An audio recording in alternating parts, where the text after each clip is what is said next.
Good evening, everyone. Welcome to the Irish Column for Sunday, the 13th of July, the day after the 12th of July. What a day yesterday was. Wow, big announcement yesterday on the 12th of July. We'll be talking about that in a few minutes. My name is Fitzsimons. I'll be joined now by Orla Donohoe. I'll bring Orla up here now. Hello, Orla. How are you? You Well, how are okay? you? I'm good. And I'm also joined by Martin Murphy. Hello, Martin. How are you this evening? You all Hi, Orla. good? Hey, Paul. How are we doing today? Hey, Martin, All how are good. you? Yeah, all good. Yeah. Oh, actually, hold on, I forgot Yeah. something. Oh, she forgot something. I'll drop her down for a minute then. Yeah. What happened? Ollie G there. Good evening, Paul. Ollie G, what happened to Ireland first? Well, what Nothing. happened to Ireland first? Nothing. Yeah. Technically. Yeah. Um, Yeah. so look, will I run through quickly just to... You go ahead. Yes, you walk away.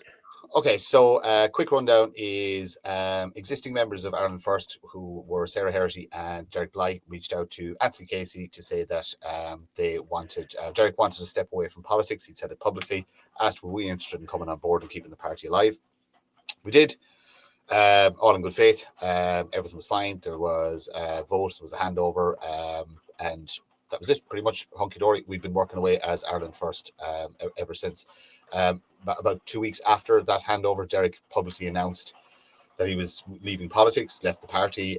Didn't tell us. I think he tried to ring Anthony, but he couldn't get through, and just publicly announced he was leaving the party. He was done with politics. Yada yada yada.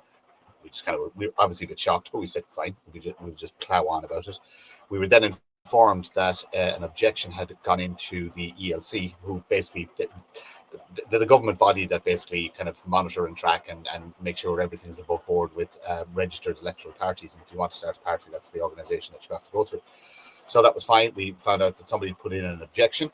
As it turned out, it was actually Derek and a lady called Margaret Maguire, an ex-party person, who put in the objection, saying that the party wasn't handed over properly. The ELC said they couldn't make a decision on it, and they passed it up to legal. And then we were informed that the fate of Ireland First is now tied in with the fate of another party that's suffering the same issue, a dispute over leadership, and that no decision will be made on Ireland First until the other party had been decided on. Now, unfortunately, that other party has been in turmoil for well over a year and a half at this point. So we've made the decision that we just don't have time. We don't have time for this nonsense. This is just a personal opinion. I believe that the objection is nefarious. I don't believe it is actually genuine. I believe it's designed to stifle work we're doing, because as a group, we've come under so much heat and so much attack from government agencies and media and stuff like that. We're pretty much sure we're over the target in relation to what we're doing. And we're rattling a few feathers and stuff like that. But we also seem to have rattled a few feathers within the nationalist movement, and we've just been the subject of attack for months and months and months.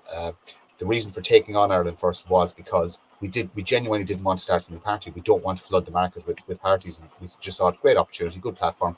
We bring our policies on board. We grow it, and we had been growing it. The membership numbers were up. Everything was going fine. Policy's been worked on. A lot of work going on in the backgrounds. But for some reason, other nationalists just don't want to seem to leave us alone. They just don't want to let us get on with our work. And we'll go through it in detail tonight. And hopefully, look, we're going to start something new. We're going to offer anybody, it's as open as Ireland First was. Anybody who wants to, likes what we do and wants to come and follow us, just join up. It'll take a couple of weeks to get it registered and get it set up. But we're not stopping. We're just moving onward and upward. And it doesn't matter what roadblocks people put in our way. We will keep going, because look, we know we're not perfect, but we're bloody better than whatever else is out there at the minute. A lot better than what's out there. A lot better. Yeah. When you look at the shenanigans of yesterday, come on, lads. And what a day. The fact that it was done 12th of July. What a day. Yes. What a day to bring that out.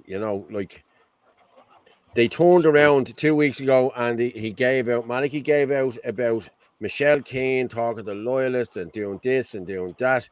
And here we are. You know what I mean?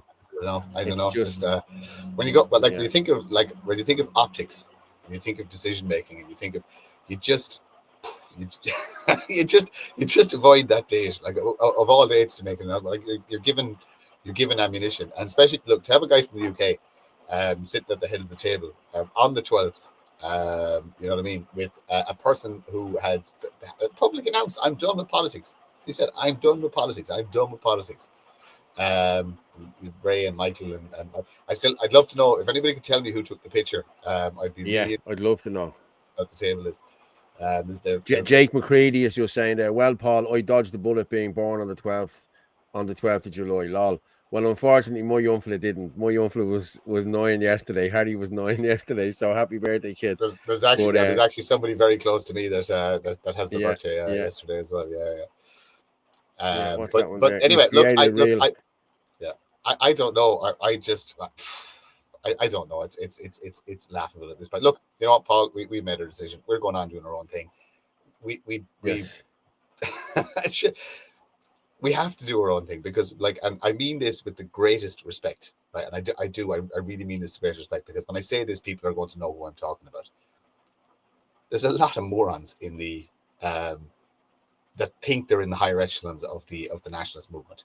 Do you know what I mean? We're not in the higher echelons of the nationalist movement. We're just people trying to do our best. There's none of us want to be leaders or any of that malarkey or doll seats or anything like that. We're just trying to come up with solutions to the problems we see in front of us, the daily solutions. But some of these guys are just, do you know what? They would actually probably make good politicians because most of the politicians we have are thick as planks as well. So they'd probably fit right in.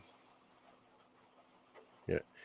Gareth just asking there. Question of the day: why was the Dublin protest called on a Sunday when most people are working the next day, bring their children to school, and Sunday times on buses and trains are slow at best? Yeah, he's right. I don't know why it was called on a Sunday now, to be honest with you. I really don't.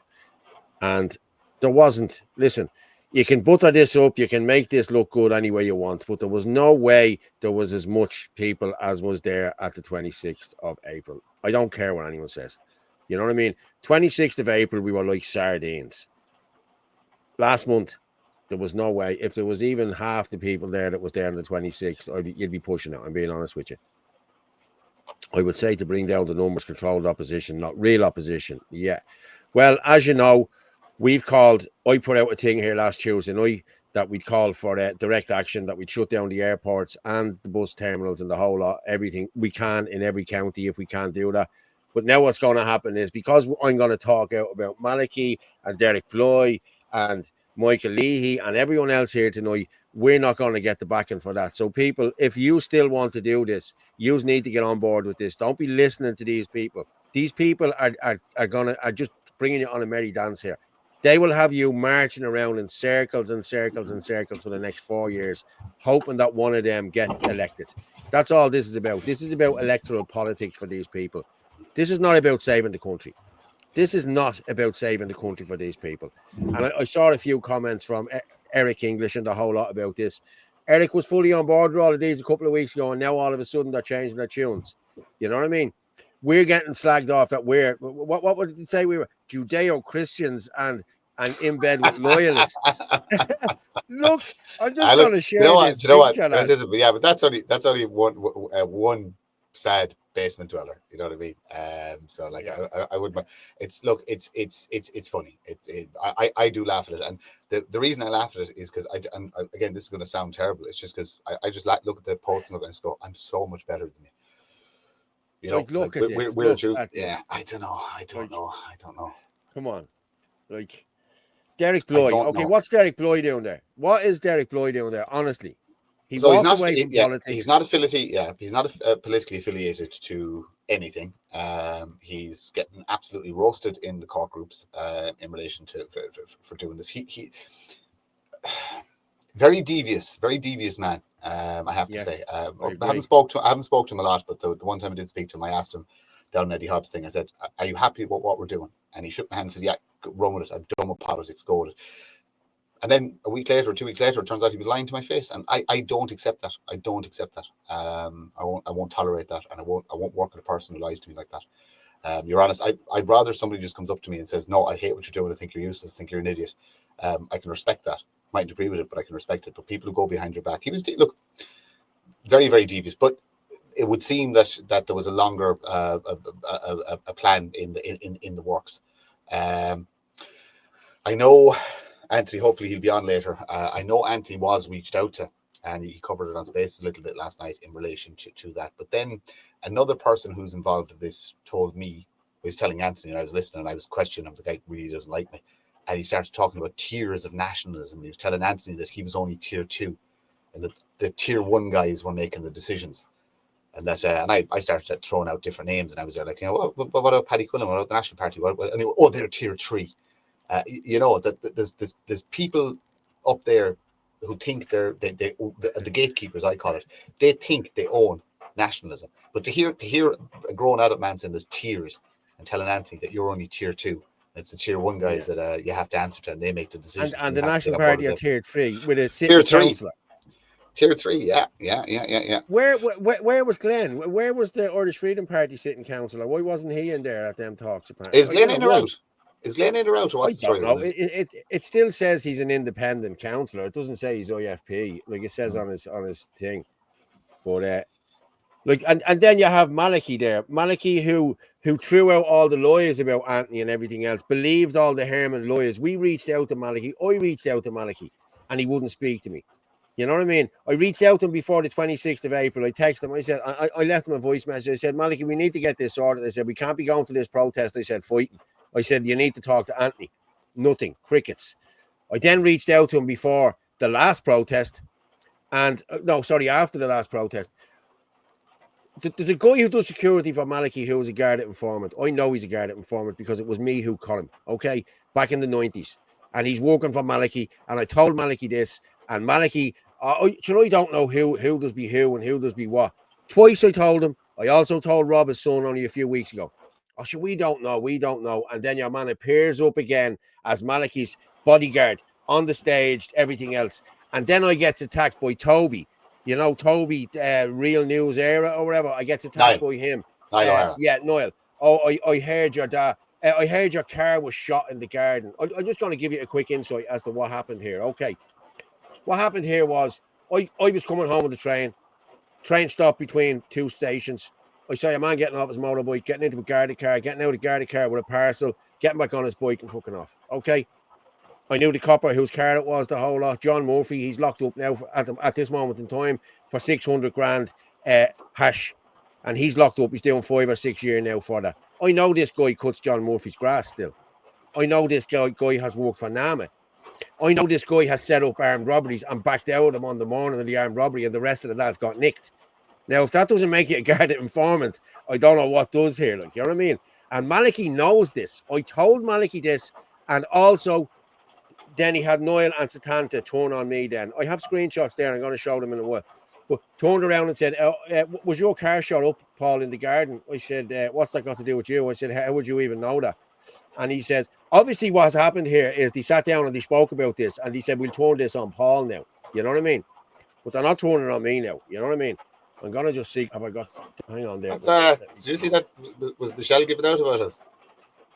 Michelle Keane attacked you and Martin in the video earlier today. I don't know. I didn't see. Me and Martin. Why me and Martin? Me and Martin did nothing. Well, Martin probably slagged her off. I didn't slag her off. I don't know. I don't know now, to be honest with you. Maybe she fancies me. Yeah. Hang on there for a minute. Let me just... hang on. But, yeah, this all... Let me just go up here. Yeah, over here. Okay, Orla, yeah. where you gone? Here we go. Orla's gonna do something. She'll text me now in a minute.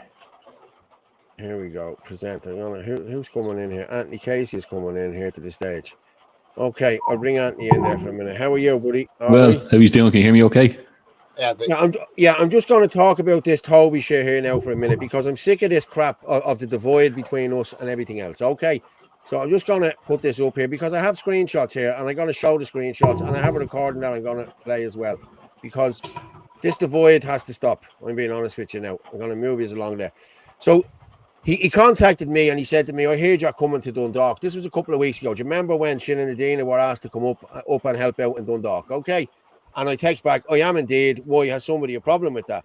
And he said, I'll see you there. Here, tell me this. Did your house get shot at in the past? And I thought, oh, okay. Are you bringing the Sinn Féin plant Pepper with you? So I texted him back. I said, why would you ask that? Is that some kind of a threat, Toby? No, it was a question. Do you not understand question marks? I also see you avoided the question. Well, yes or no. I said, you know well the answer to that. Why else would you ask? You know, because he did know, because Maliki knew this, but Maliki was the only one that knew this. You know what I mean? Hang on a second. I'll go here. I'm using common sense here, so I'll say it's a yes. Was it over drugs? And I just laughed at him. Another yes. Walk away. I said, Troy, what one? What are you talking about? I was never involved in drugs. Neither was any of my family involved in drugs. And then he said, I'll finish it. This is you, Martin. You were asked nicely, then your boy, and then Cheeky got slapped. This is you that got slapped. Do you remember? And I said, okay, I'll finish it, buddy. Make no mistake. By doing what? Looking away from me. I slapped your mate and he walked away. You looked away, blah, blah, blah, blah. Is your dad a guarded informant? Now, this all stemmed from Malachy Steenson. I had to have, because there's no way he would have known about the car getting shot up because only Malachy knew about it. You know what I mean? So I text him back, is your dad? And he keeps asking me again, is your dad? I'm not Luke O'Connor. I'll fight back. Is your dad a guarded informant? I know all about it. Your brother is a drug dealer. I'm looking forward to you coming to my backyard. And this was the threats that I was getting from them, you know? Yeah, this is the threats I was getting from him. But Malachy knew about all of this. It was Malachy who instigated this to get me off his back. You know what I mean? This is exactly what this was done for. Now, I have a recording I'm going to play here now as well. I'm going to play this. Hang on there, and we'll come back and talk about this now in a minute, because let's play this recording, right? I'm going to, it's only 5 minutes, but I don't care now, you know what I mean? These fuckers have to be called out now for what they're doing and everything else. So I'll share this and share this. So he asks me who is Malachy's. Hang on there. Let me play this. I don't know anybody else. Can you hear this? Okay, you don't know who it is, then don't worry about it. Yeah. Is it that man? Is it that man that works? Hey, this is the protest. That's him. Now you have it. You think he is Malachy's head of security? Well, he seems to be at the head of everything Malachy's doing. Right? Go on. Tell me. Tell you what. Tell me what he is. What he is? He's a fucking rat, and he's a guarded informant. That's what he is. Would your dad and your brother be a rat? No. No? No. Would you be in a bit of trouble with the ATLO back in the day? Was I a bit what? Were you ever in any trouble with the ATLO back in the day? No. No. No. Never. No. You don't seem as confident now. All the confidence being out of your voice, Bio. All the what? All the confidence being out of your voice. What are you even talking about? You're talking out of your fucking hat. Who's the IPLO? You don't know. Is it the Irish Palestinian or the Irish Provost Liberation Army or something or whatever? I don't know who you're even fucking talking about. Don't even know who you're talking about, Toby. Yeah. Where did your house shot at? Why did I get my house shot at? Because I called Malachy's head of security out at being a rat. That's why. He got 3 cunts to drive down in the car, so you're talking bollocks. Are you telling me Malachy got your house shot at? Is that what you're saying? No, that's not what I said, Toby. That's not what I fucking said. I didn't even know Malachy. This happened in 1992. Cop onto your fucking self. So it did happen. What did it happen for? Because I caught your man getting out of a guarded car with a copper called John Murphy. Okay? And he was fucking doing drugs for John Murphy. I called him a rat. I called him a rat in front of people. That's why the house was shot up. Nothing got to do with any shit you're talking about. I never talked about anything. I never said anything. You just asked me, was that the IPLO? Have they any dealings with the IPLO? I don't even know who you're fucking talking about. Yeah? You're throwing out names there as if that's supposed to mean something to me.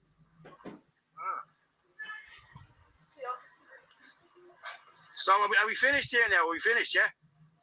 Yeah. Good. Okay, cheers. Are you going to say something to me tomorrow or what? The what? Are you going to say something to me tomorrow? Do I want to say what to you tomorrow? I'm going to ask you. Are you going to say something to me? What am I going to say to you? You were being a fucking clown ringing me all the time. I was on a call, I told you. Yeah. I've nothing to say to any of you. It's just fucking stay out my way and I'll stay out of your way. I never was in your way, Paul. I never contacted you. You're ringing me. You're texting me all fucking day. You're at me all day. What's this about? Listen. Have I ever contacted you before this? No, you haven't. No. Listen. See your little band of merry men. Yeah. Me, right? Yeah. And now I ain't getting threats from. I seen you at that fucking Muslim thing. Were you there with Oxford? What are you talking about? That Muslim thing, that Eid thing that you all went up to. Fair play for that. Yeah, I was there for that. Yeah, I was there with Ferg. Yeah. Right. Listen to me. Were you there with Oxford? I was there with Ferg. Right. I was Ferg there with Oxford. No, I was there with Ferg. Off-grid arrived up. Your man there, Gavin, arrived up. Yeah, and done a video. Right. And you had anything to do with him? With who? With fucking Gavin. Not at all. What would I have had to do with any of that? I'm asking you questions. Yeah. No, I haven't. No, nothing. Anything to do with Kevin Coyle? Have I anything to do with Kevin Coyle? Apart from Cool-Up, no. No, you're not friends with him or anything? No. Right, so now you're going to find out something. You see, the last while, I've had them two wee rat bags, and the Ferg on the phone with me today saying the exact same stuff. Verbatim, the exact same stuff. Saying what stuff? Threatening me. Who was threatening you? Right, Oxford's looking for my address. Kevin Coyle's going to break me up tomorrow. And Ferg on the phone screaming at me saying that I know Malachy, the same as you. I don't know Malachy. And why are you all saying the same shit to me? If Oxford said it, that I know Malachy, I don't know Malachy. Kevin Coyle says that I know Malachy, I don't know Malachy. You implied that I know Malachy, that I could just phone him. I'm like, I don't know Malachy. And now fucking Ferg screaming at me down the phone saying I know Malachy. Where are you getting all this? Where are we getting all what? I never said, I just said phone Malachy. I never said you knew Malachy. I said phone Malachy. You're the one that said you didn't know Malachy. I don't know anybody. I'm just trying to stay out of this here. Now I've got 4 people that are all down in Dublin that I've seen in videos together, all fucking saying the same stuff to me. And that's my fault. I'm not saying it's your fault. I'm asking you. No, it's nothing got to do with me. Nothing got to do with me. You should know me better than that. Yeah, now that's that one. Okay, and then he came back again and started with more bollocks. Okay, there's a few more minutes of them, but I think we should get them out here just to let people hear these, because this is the shit that Malachy has sent to my door with these people. You know what I mean? And then Satanta as well was the same, giving me the shit, threatening me. You know yourself what happened with Satanta, Anthony. You know what he's done here and the division he has sown in this movement. You know what I mean? Him and Noel O'Hara here. So, you know. Yeah.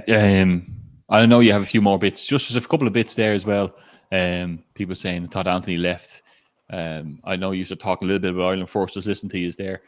I heard Martin put it in the right wording there.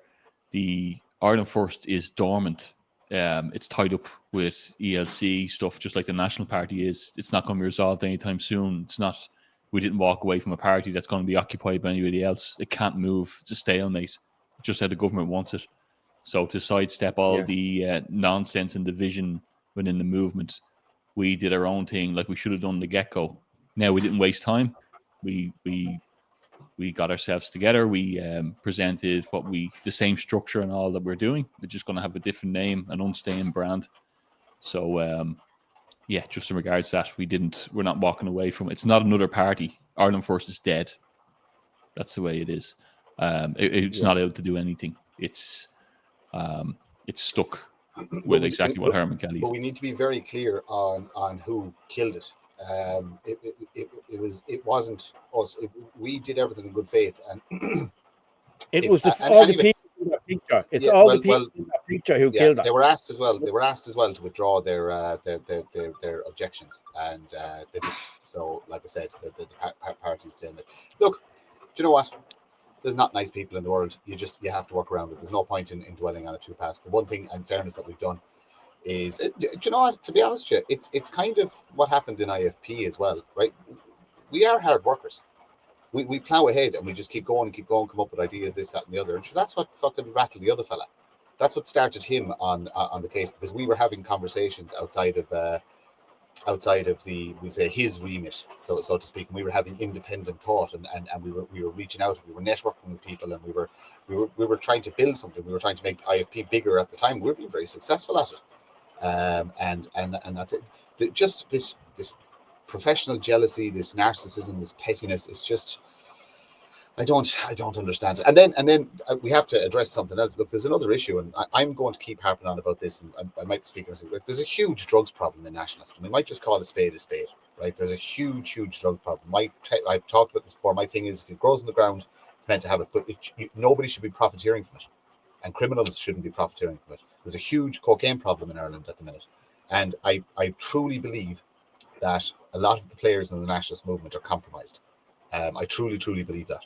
I have enough anecdotal evidence to make for me to be able to form a coherent opinion on it. And my opinion is there's a lot of people within the movement that are compromised with drugs. And like I said, what you do with your life is up to you. I just do not like the suffering that drugs brings, the criminality it brings. I don't like the hardship it brings, the debt it brings. So like I said, I think people need to be very aware of the people that they're dealing with and how compromised they potentially are. It's just something always to keep in the back of your mind. That is a big point of it. But there is another point as well, Martin. We found out information, as did a lot of people in the Irish Freedom Party, that there was one man telling lies about unification talks. And Derek Bly was one of the people who told us that. So were the other heads of the parties. They all in a room with us, and yeah, there was others involved, many other people who knew about this. And we realised that Herman Kelly, this is the man that a lot of this stuff stems from. It's important to say that we're not creating, it's not as if it's creating another diluted party. Ireland First can't move. We can't release a policy statement. We can't put forth our branding. Derek Bly has tied it up. And it's Derek Bly and Herman Kelly, because Derek Bly signed off ELC letters after nominating me and reaching out to me and all that kind of stuff. You see him there now, nothing to do with politics, sitting beside Malachy Steenson, policing the microphone. I will say policing the microphone. I was told by Derek Bly, you'll never get near a mic again after Cork. I was told I wasn't allowed to talk about politics, all this kind of thing. The boys only sat down with me for talks because they knew the momentum we had. We had the numbers of Shinadina behind us. We had the momentum of what team we were bringing together. The structure we had was a new type of formula. We had a couple of people who were powerhouses in their own right, and we were getting massive traction. And I knew they had to sit with me. But it's a shame. Michael Leahy is a little bit out of step of what's going on in the nationalist movement. That's a bizarre room. It's a bizarre character set up there, the 12th of July, and then people sitting around the table. Anyway, Dia Laharan is the way we're going with this. And I think it's important because it's unstained. If you see people coming after us now, you know that they're just out to cause division. Because this is our own thing. It's unstained. We have to sidestep in the bullshit yet again, and we'll go again, and we'll march on, and they won't be able to touch that. So there's someone saying very like you're just saying there, Anthony. Sorry, if they come after us again, well, here you go now. Okay, here we go. Here's Toby again. This is Niall again. Anthony Casey and his followers have jumped ship before they were humiliated by the Electoral Commission for their actions within Ireland First. This is now 2 political parties they have been forced to leave. They are now claiming Dia Laharan is the new political party, but according to the Electoral Commission, no such party exists. The new group will be aligning themselves with loyalists in the north and as a Judeo-Christian movement. The announcement was ended with a veiled threat to Irish nationalists. I'll see you when I see you. And there you go. That's me, you, and Martin in that one there. Okay. Yeah, so let's pull us apart a little bit. So yeah, so just if you're going back to his statement there. Let's just read go this. Ahead. This is from Herman Kelly. Identical statement, and these people don't talk. This is the funny part here. You know what I mean? These people, I don't talk to anyone. Yeah. After scheming to take over 3 nationalist organisations, Shinadina Media, Irish Freedom Party and Ireland First, A. Casey and Martin Murphy leave Ireland First before their humiliation by Electoral Commission. Their scams and lying cause bad feeling. Avoid them. Do you notice that and miss that photograph? Me. Yeah. You see? Go back there. Let's pull apart that statement. Yeah. The Toby one, Yeah, the Toby one. Yeah, no problem. Hang on. Yeah. There we are. Yeah, so let's see. It's hard to see here. Deal here. Hang on, I'll make it bigger for you. I'll make it bigger. There you go. All right, so they're obviously that interested. They obviously were picking up the phone to ring the Electoral Commission in their own time. These guys are obsessed, by the way. 2 political parties were forced to leave. I resigned from the Irish Freedom Party when it became clear that it was held hostage by the leader. You could see what Leahy had to go through to try, and this man is still claiming he's the president of the Irish Freedom Party when he's clearly not. We resigned. If people don't believe that, I'll screenshot my letter to the AC, my resignation. So I was saying, we all resigned. People know, everyone left, and so did 400 of their members when we did. They now claim deal here, and according to the Electoral Commission, new group aligning themselves with loyalists. And you'll scroll down a small bit, Paul. Yeah. So I don't know where the loyalist thing comes from. That's again Satanta and these boys. That's what they love to talk about. But the guys they're praising are sitting down with on the 12th of July. Judeo-Christian movement. Again, it's Christian conservatism, Irish nationalism, Indigenous Irish policies, libertarian values on Bunrock 1937. That's exactly what it is. The announcement was ended with a veiled threat. There's nothing veiled about it. I said it like it is. I had to pull that guy. There's another guy, Niall McCall or something like that, commenting on my stuff. He has been for the last few weeks. I sent him a voice note there yesterday and just said that let's meet up and have a chat about this. And it stopped all of a sudden because all these people don't do it to your face at all. These guys they're just there to cause nonsense. And there's a ring of them. There's a ring of them. Herman must like you, Paul. Herman must like you, Paul. He never badmouthed you. Herman is terrified of Paul. He's looking right, he is. I'll tell you. There's Conor P. Rafferty there as well. Herman can't deal with competent people working for him. Very insecure. And I agree with you, Conor. And I know that's what happened with you as well. Yeah. Mm-hmm. Yeah. I know that's what happened. Yeah. But go on, Anthony, finish up there. I see you when you see it. Yeah, I will. Herman Kelly's hiding at these protests, and I will see him when I see him. And I'd say it like it is, because he's still going. Herman's a fool. You know what I mean? He is a fool. Luke O'Connor is saying, this guy doesn't turn up to anything. He could barely even canvass for himself. I haven't seen him at a protest all year. Have you seen him? Last time I saw him was last August at the Ardèche, I think. Yeah. And he was hung over the bits. But anyway, look, these guys will always pursue us. And you're going to see that they'll always make up an excuse to do it because Herman's almost gone anyway. If one thing we did good that the national movement can give us a thumbs up for is that we flushed Herman Kelly out of it. He's almost gone out of it. So we've look what Sinn Féin has done in the last 3 or 4 months. It has more membership than any nationalist party has ever had in this country because it's grassroots and it's people coming together. That's what they're afraid of. They know there's momentum there. Think of what Sinn Féin can do if they call a rally. If these lads had any brain cells, they'd all get involved in Sinn Féin rather than Herman writing to his friends at the Irish Daily Mail and Irish Examiner and all that. Angie Mulcahy there. Paul has dirt on Kelly. Paul has dirt on everyone. Trust me. Paul has the dirt on everyone. And we all have this to is be what careful. We all buy points for Paul when he's out just to make sure we keep him on side. Here's Frank. Here's a big thing. You sidestep all this nonsense. You move on. You direct it. It is someone put in direct action there. Paul, you've been calling for that. I think things are going to ramp up here. Like, I'm not standing and walking around listening to this cohorted speeches for the next 4 years. Like it's going to come before that. There's Frank now. There's Frank. How are you, Frank? Hi everyone. How are you all getting on? Good. Thanks for letting us in, Paul. All good. No problem. No sweat. Yeah, just missed the last half hour, so I can only imagine conversation. So we're addressing the elephant in the room, I suppose, Frank. There a bit. The 12th of July was such an interesting date for such a monumental announcement, wasn't it? Yes. It's obviously it wasn't intentional, I'd say, but so coincidental. All right, you wonder. But sure, look, it's not for me to say. I don't think you can only speculate, but they could have chosen a better date, I reckon.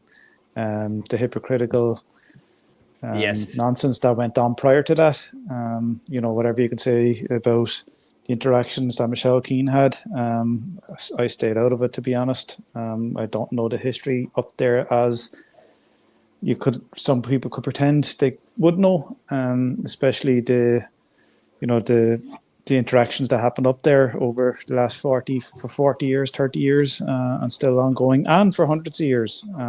It's quite hypocritical for them to call out that behaviour and then to do this as well. That's my own take. But as I said, I don't know the history as well as I maybe should have, and based on people who live up there. But yeah, I do know a bit about what's happened, but it's so ironic that 12th of July was chosen for this meeting and announcement.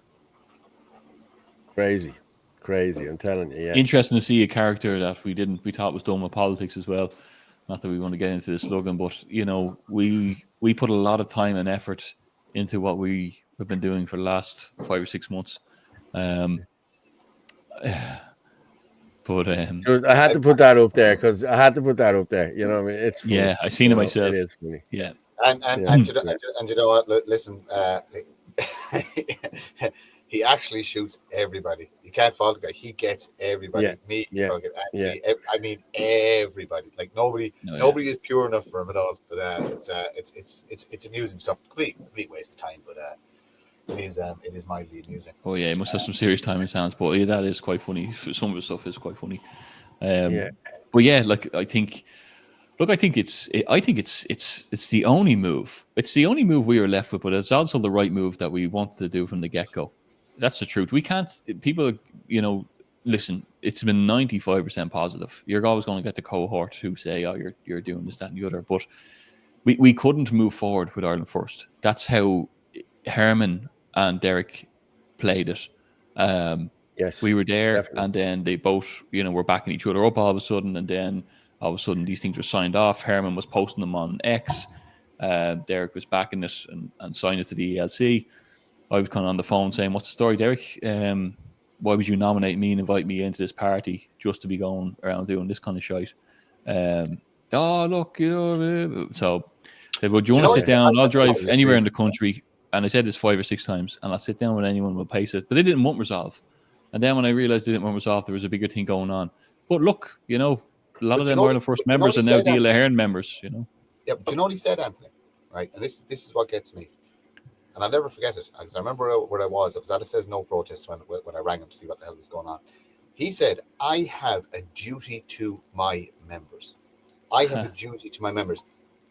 1 week later, he was out the door, gone. I'm done with politics. Done and dusted. And now he's gone off doing another political thing. So he literally, and I put it into the members' chat last night, that Derek Bly essentially gave the middle finger to every single person who supported him over the last 3 or 4 years. Just 2 middle fingers up to every single person. He did. And see this person, sorry, just real quick. The paid members, we've already said in the email to members and in the members' chat on the WhatsApp, it is still Ireland First, but it will change over to DL Ahern soon, that will roll on into the new party. That they, if they so wish, that's the important part. If they so wish to be part of it, to be honest, like it's either that or like the membership is closed for Ireland First because it's all tied up in ELC stuff. That's their wishes. So we're moving on. There's too much things to get done in this country. The threat of Islam is obviously a very big thing in this country, and that's kind of why we gear down this route as well. You look at the school system, the halal meats, the halal mortgages, the Islamic financing, the mosques springing up everywhere. You can see England's only ever a step ahead of us, and you see Sharia law coming there. We don't want that in this country. It's a very scary thing. But we still stand for the Irish first, Indigenous Irish first, by our taxation policies, by our housing policies, by all else. Everything carries on, and so do the AC. And so will our presentations. We'll be out there again with another banner. So do join and jump in. I can tell you something. It's the most honest thing out there. That's the God's honest truth when it comes to these things. The amount of hours put into it is look, you know, Paul is AC member. You know, everyone comes here and listens to Paul every Sunday night, Tuesday and a Thursday as well, because they know he's giving an honest take on what's going on. He's AC level there in the party and steering it as well. Frankie's lecturer down at Waterford. He's seeing this firsthand, a lot of this stuff going on. I came from the courts, only did with transport first, with construction as well, and the court system. And that's when I really saw and opened up to what was going on. Martin, fortunately, lost his career as well. yeah, we're all people who've seen it firsthand. So yeah, and we're building it. We're not half arsing it, and we will actually this Wednesday. There'll be a few of us that will be at the Doll for the sleepover John Malloy's thing, the camp out to raise awareness for the record number of homelessness in the country. Very, very important. So hope to see a lot of you there too. Sarah Herity, the new party is the same as the same as the last presented, just under a different banner. That's all it is. But as you were saying there about that you rang Derek at the Says No thing and the whole lot. A week after that, he was on to Ezra Levant looking to gain citizenship in America. So he doesn't give two shits about Ireland or anything else. He wants out here with his kids because his kids are Canadian. We've all seen these tweets. We've all seen the tweets to Conor McGregor. We've all seen the tweets stopping the nationalist movement from having the after party thing in McGregor's pub. But nobody's talking about this. It's like look into the eyes, not around the eyes. Like this is what it is. Like look here, don't look there. You know what I mean? Derek is a snake. And anyone who knows him now knows he's a snake. And I've spoke to people who were his friends for years. They've left Cork groups. They've left loads of things that he's in there now, and they want nothing to do with him. Lots of his good friends, I'm telling you now, they've all seen the light when it comes to Derek.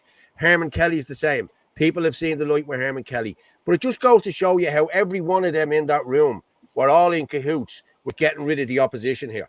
And that's all they wanted to do was to get rid of the opposition. In any way we've seen that from the start, Paul. You know, we've seen that from the start. Like I always remember I used to say to you, I don't know where I stand with Herman Kelly. Remember that from the get-go. It's like, I don't know what's going on with this guy. He wasn't happy. Maybe he said, don't turn up at this. You know, there's a big, remember the big march in the Dáil last September. He rang me that morning. Make sure you don't turn up at that. Only idiots are going to go to that. And then he turns up there with his suit, standing waiting for his microphone, Facebook Live. It's like, you know, the bizarre stuff that went on was crazy that we put aside, that just his egotism there. But this guy won't stop pursuing, and unless, you know, and I've said it plenty of times, let's all get into a room, and that's what they should have done. That's what that photo should have been. That photo should have been firstly on a different day, but it should have been everybody at the AC level of these parties in that room, air grievances, see if they can agree that they put it to bed for the sake of the cause, agree about 5 or 6 principles, and see what vehicle you take that forward with. That's what it should have been done. I said that to Michael Leahy. And I've no problem sitting with anyone in the room. Whatever has happened, but we need to be. I spoke to you about this. There was a suggestion put to me. There was a suggestion put to me about 2 weeks ago by a friend of mine. We get 20,000 or 30,000 people at these marches, and we do a vote at the marches.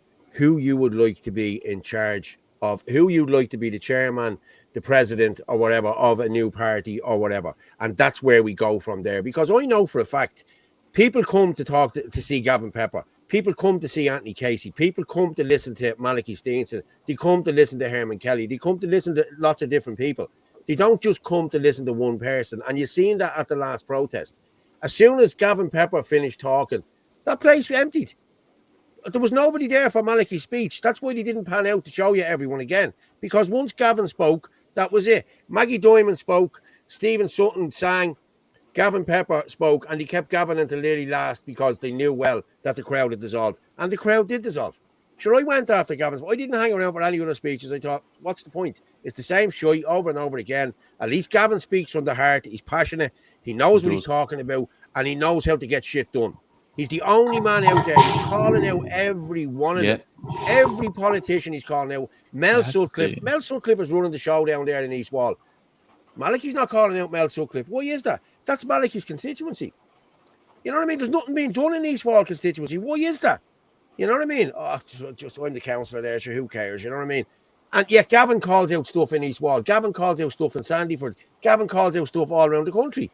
Yet these people, the likes of Satanta and the likes of this Toby are going to tell you Gavin's a rat bastard, Gavin's a scumbag, Gavin is this. He's the only one that's doing anything. So the division that these are sowing, it's just bullshit what they're trying to sow. You know what I mean? But as I said, everyone in that picture is on the same page. Every one of them. You know what I mean? They're all running off the same Herman Kelly rhetoric. I sat in a pub in the back room of a pub in Rosslare, and I told everyone in that pub what had happened. People asked me what happened, and then people listened to me, about 50 people. Yeah, but 6 of them people are still talking the same shit. Now, I had 4 members of the Irish Freedom Party who were there with me. Well, I wasn't with them, but they were sitting members of the party, and they verified everything that I said. And people that were there agreed with me and said, thanks for telling the truth, Paul. People know I tell the truth. I don't bullshit anyone. If it's a lie, I'll call out the lie. I do this every night. The truth is like a lion. You don't have to defend it. You let it loose and it defends itself. And that's the way it is with me. I'm straight down the middle. I don't give a shit. If it hurts people, it hurts people. That's just the way I am. And I'm not going to apologize for that. But the truth always needs to be told. You can't be hiding shit from people, you know? Can I ask, actually, Anthony, that recent post that Herman put out where they met up in November or December, did you hear anything about that from Derek or Michael Leahy, given that you were in talks prior to joining IF, during your voting in, and also your contact with Michael Leahy in recent times? What did he say? That they met to talk about unity talks? Well, no, Herman offered Derek his presidency. Yeah. And he said he'll step down to vice president, and that was Michael Leahy will be chair. In June last year, that was offered, but it's well, from what we were told was that it was a 2-day thing in Kilkenny. Michael Leahy said himself he was told the wrong time, arrived late. There was something about the National Party, we're told a different thing as well. When Herman walked back into the room, apparently Shane Lynham was all for it. Herman had changed his mind. And we were told at that time, when we were in the Irish Freedom Party, that the other parties, this all happened because a couple of guys were canvassing in Cork, Irish Freedom Party guys, and so was Derek Bly, and they crossed over one day, and they were talking. They said, "Look, we're not your enemies," you know. And people got the impression, because Herman was throwing stones, that we all were against all these other parties, but we weren't. We were like, "Why? What's going on with the unity talks? What's going on?" That's where Shinadina, the name, came from. I pitched that as a unification, instead of the National Alliance. But we were told, no, it dissolved. But we weren't told the truth. And we got told the truth by the other party leaders. So did Michael and so did Shane. And that's who instigated a lot of this. Me and Martin took the fall because Michael said, no, Anthony, you run as party president. The candidates are going to leave. Shane said, I'll back you. Martin was vice chair. He put the motion forward. We did it out of respect to Herman. We wouldn't do it before the general election. It was done afterwards. But then they made a U-turn at the end. That was November, the end of November, December. Someone just put up there, Coolock folk were battered. Okay, another thing I'll say about these men all arrived up for a photo shoot. That's what they arrived up for. Derek Bly came up from Cork for a photo shoot at Coolock. Malachy Steenson done the same. Patrick Quinlan did the same as well. And I get on well with Patrick. I've no beef with Patrick. But they all arrived up. And Gavin Pepper was there with me for the whole day. We were there, and the two of us went off to get something to eat. I had to charge the battery on the phone, and we went back up again. And then they were all there, and then there was, we're here in Coolock, no, and we'll do. Fuck off. You've come up for a photo shoot. Patrick got a bit of pepper spray, and you've all legged it. We all had to deal with the consequences, not you. As you went back to Cork, AJ went back to whatever he went back to, and you all did that. That's what it was for you, as a photo shoot. My dad got pepper sprayed and said to Malachy, "You're not the pepper spray me." And Malachy just looked at him and was like, "Oh, so what?" Like, you know what I mean? Didn't give a shit about anyone that was up there. Just a photo shoot. That's what it was. Again, I'll praise Gavin Pepper because he was the only one that was there all day with me. You know, these people, that's all they want. The same as way if there's a protest in town. If GB News aren't at it, Malachy doesn't show up to it. Look, you know what I mean? If Ezra Levant is not there, Malachy's not there. Let's call it what it is, Paul, as well. Like there's certain amount of control that's being held across the nationalist movement. You don't like to call it the nationalist movement because you don't want to encapsulate it in any which way. But the truth as well, what it is, they don't want anything breaking away has a chance of being organically honest and gaining traction. That's as far as I can see. That because it doesn't make sense to me why people will go to such lengths relentlessly pursuing people's personal and professional life like these guys are. Going to the ELC, going to making up stories about people cheating on their wives and, talking about their kids and and here's the thing as well. You're damned if you speak back against it and you're damned if you don't. If you speak against it, you're causing division. If you don't say anything, you're letting these people have a free reign and people believe it. Yeah. You know, Yeah. this is the Yeah. thing. So you're caught in this stalemate as well. What I'm trying to do here is we sat down and we were thinking, look, Ireland first. You know, we were thinking Ireland first now is at a stalemate because the ELC were saying because of national party issues we can't resolve your issues. So as an AC, we were sitting down. What do we do here, lads? Well, we do what we were meant to do at the start before we got duped by Derek Bly and Herman Kelly. And I do think that maybe there's a bit of setting up involved in that. If it didn't happen at the very start, they saw an opportunity to do it. Herman likes to go around and spin lies. I've seen the screenshots of him reaching out to Sarah and Derek and all. And Eamon Newmark, who's involved in that too. Look, these guys are going to stay coming, but they stay coming behind the scenes. That's the truth of it. And we're going to be too big for their voice to be heard. They're almost flush from the movement anyway. Yeah. Look, I'm not. We shouldn't have to worry about being threatened about this other entity in nationalism coming up with Malachy Steenson and all that. They can do what they want to do, and they'll see who follows them. We're just trying to prepare what's best for the country. That's it. And I can't trust my kids' futures in Malachy Steenson's hands right now with them people sitting around the table. No way. Exactly. So we have to do something else and keep going. And that's what we're doing. Just want to address that there. All want to be elected, yet want to hide genocide. Not one has an ounce of courage to tell the actual truth. Paul Fitzsimons excluded. Thanks for that, Adele. Fair play to you. But Orla's going to be coming back up in a few minutes. We're going to stop talking about the party in a few minutes, and we've loads of stuff to get through. So we'll be getting through that now in a while.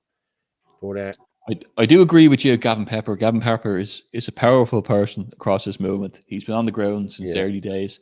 You see him. He's always out calling things out. He's on site where it's happening everywhere. His speeches, he has that gift where he can just say it from the heart without stuttering. Even he has a gift for it. He's doing the right thing. It's not a ChatGPT speech. It's a speech from the heart. He knows what he's talking about. Very well educated man, I have to say. He knows his shit, and he knows how to present himself. You know what I mean? He really does. But yes, Paul, I seen your dad on the feed just after he got sprayed. Yeah, didn't know at the time he was your dad. Great man, just like Pat Casey. Yeah, fair play. Pat's a good man too. Yeah, and that's another thing I wanted to highlight as well tonight. These lads were threatening your dad as well. Like, you know what I mean? Like that was the annoying part for me was, you know what I mean? Like, and this is what's annoying me, that they're calling my dad names. You know what I mean? And they're saying things about my dad. I can imagine how you felt, Anthony. Like, you know what I mean? And the abuse your dad's something terrible. You know? When I saw that, I made a phone call there, and and the whole thing. I've never said that, and I didn't threaten, this kind of shite. Yeah. Listen, threaten all these want like 16-year-old girls on the phone.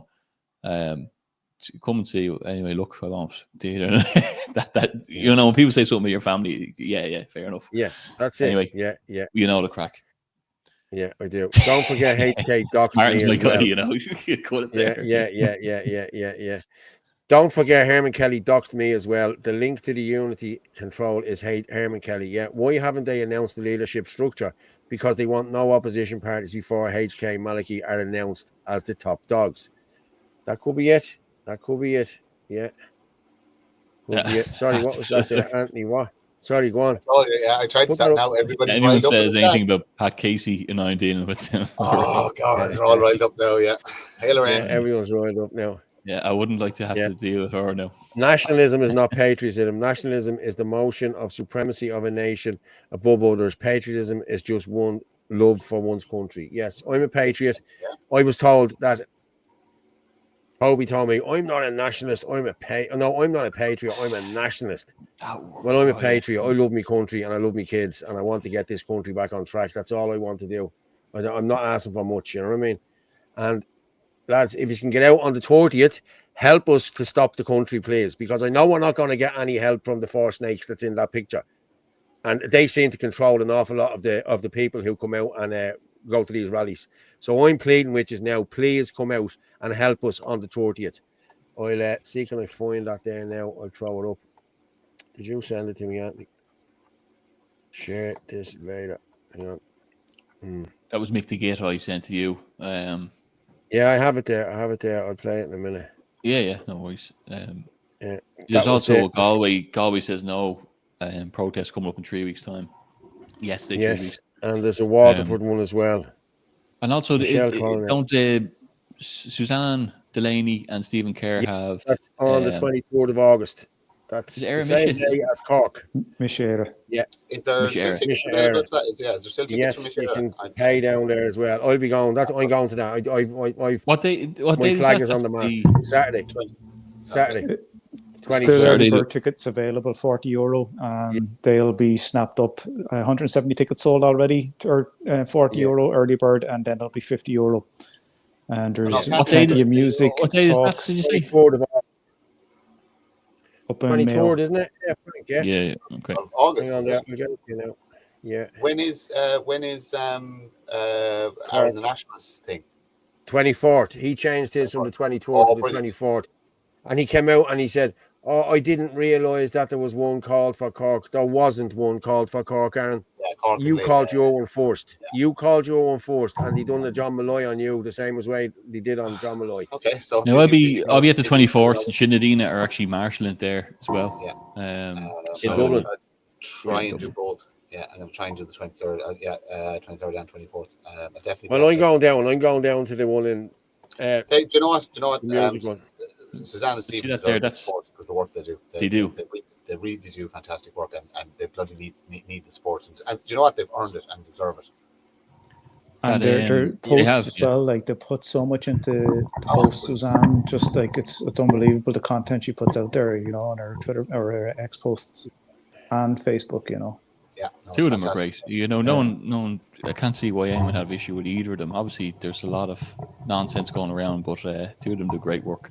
When they went after Banty as well, that time he had a court appearance. They were. Yeah. It was pretty brave, Stephen. Yeah. I know he's done. He's Like over the years, he's challenged so many. He's a brave man. He's a brave man. He's challenged and tried to interview even some scary people, like, you know what I mean. So fair play to them. The two of them are brilliant, and they're professional, and they avoid all the nonsense. And just to address this as well, there is a fake page, Deal of Heron on TikTok. It's my. I put up a post about this yesterday, I think. So thanks for highlighting it there, Angela. Just so people know, I've reported it, so loads of people mass reported it, but here I've lost 2 TikTok pages already for telling the truth. But you can impersonate someone apparently, and you get away with it. They say no violation there. But just so everyone knows, because I think it's going around to go to nationals and it's doxing them. It's trying to create enemies for me. It's the last thing I need is more enemies, But either way, there is fake accounts out there of me. There's not just this one, but that is one. you wonder, is it lefties or is it our own? Well, who is our own? That's the big question too. Like, would you consider these guys that are threatening Paul our own? No. I'm sure I've got the same amount of bloody death threats. Would you consider lads sitting around that table your own? I'm going to do up a collage of them and get it framed and put it up on the wall of the people who threatened to kill me. Though, as well, it is like this whole you have to fit into a box here. I'm just out to stop the corruption and tyranny in this country. I'm done with. If anybody mentions the word unity to me again, I'm going to go, just come on, just go away. Yeah. We're doing our thing. We're putting our offer out there. We're putting our policy out there. We'll continue to work with Shinadina. Leave us alone. And if you want to follow us, you want to get on board, you want to help us, you want to work with us. And again, we're only small little cogs. Work with us. Outside of that, I suggest you just leave us alone. Collie there calling them out. Yeah, they as well as we do, Collie. That's the truth. Most likely lefties. Well, there's a few. I've often said it. There's a lot. Don't think that everyone waving a flag is a nationalist. But look, we're doing what we're doing. We're ploughing ahead, and we have to keep. Do you want to actually talk about the other attack that Shinadina received during the week? Or are we talking about that, or we leave that one alone? How many? Which one? The I think we're in extra.ie today. It's a fresh one with me. Okay. Oh, lovely. Yeah, the website. I am me as the leader of a vigilante group, which I'm again not a leader. Yeah, again. I think this is the eighth. Is it the eighth time? Is it? Eighth, yeah. No, but the using French law, I believe, the powers that be got our Shinadina website taken down. That's true. Yeah. Sorry. Yeah. So we're actually at war with the globalists. French law they used to get us taken down. Not Irish law, but French law. And got our website deplatformed for Sinn Féin. So that's the level we're dealing with. So we know we're rattling cages. We know we're rattling cages. We know we're over the target with a lot of things, and we know there's a lot of disruption got into to slowing us down. But only all it does is just wakes people up. We get stronger. We get more people involved, and we decentralize. You know what I mean? So this thing is going to be spread so wide that there's not one person that can take it down. There's not going to be one group that can take it down. Well, from a Sinn Féin point of view, no leaders. It functions autonomously in every single area. So no matter what they do, website goes down, we just pop another one back up. We've well over 1,000 people now. So keep the attacks coming. It only makes us stronger. Yeah, look, it makes us know we're doing the right thing. And yeah, there's massive. Look, we've said it before. The people on X, can fit into your front room. There's thousands that are riding behind it, and now there's over 1,000 Sinn Féin, which is amazing. But it's not going to slow us down whatsoever. Just give that a shout out there again. The National Shutdown Day, 30th of July, 12 noon. If we can all get behind this, please. As I said, we're not going to get anything from the so-called cardboard gangster nationalist that's over there on the left there. You know what I mean? So we need all the people, anyone who has this, who has seen this, please come out on the 30th. We will let you know soon at the time where we'll be meeting and what we'll be doing. Airports, ports, and as I said, anyone who has a trawler, block the ports as well if anyone can get out there in trawlers. Whatever you can do to help, tractors, anything at all. This is about everything. This is about the farmers. This is about fishing. This is about everything. This is about childcare. This is about, not being able to get anything for your kids. You know what I mean? Like medical cards or anything like that. This is what you need to do. You need to get out for direct action and stand up and be counted. That's on the 30th.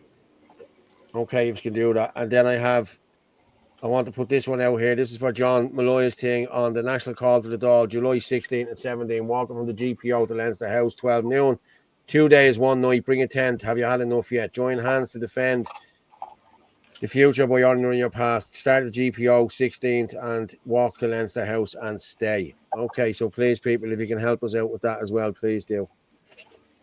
Angela, bring rain gear. Bring rain gear, yeah, because they've already have the clouds coming in already for that. I was only talking about that today. Yeah. I saw the post, Anthony. Angela is just saying there, I reported the fake deal of hair on TikTok.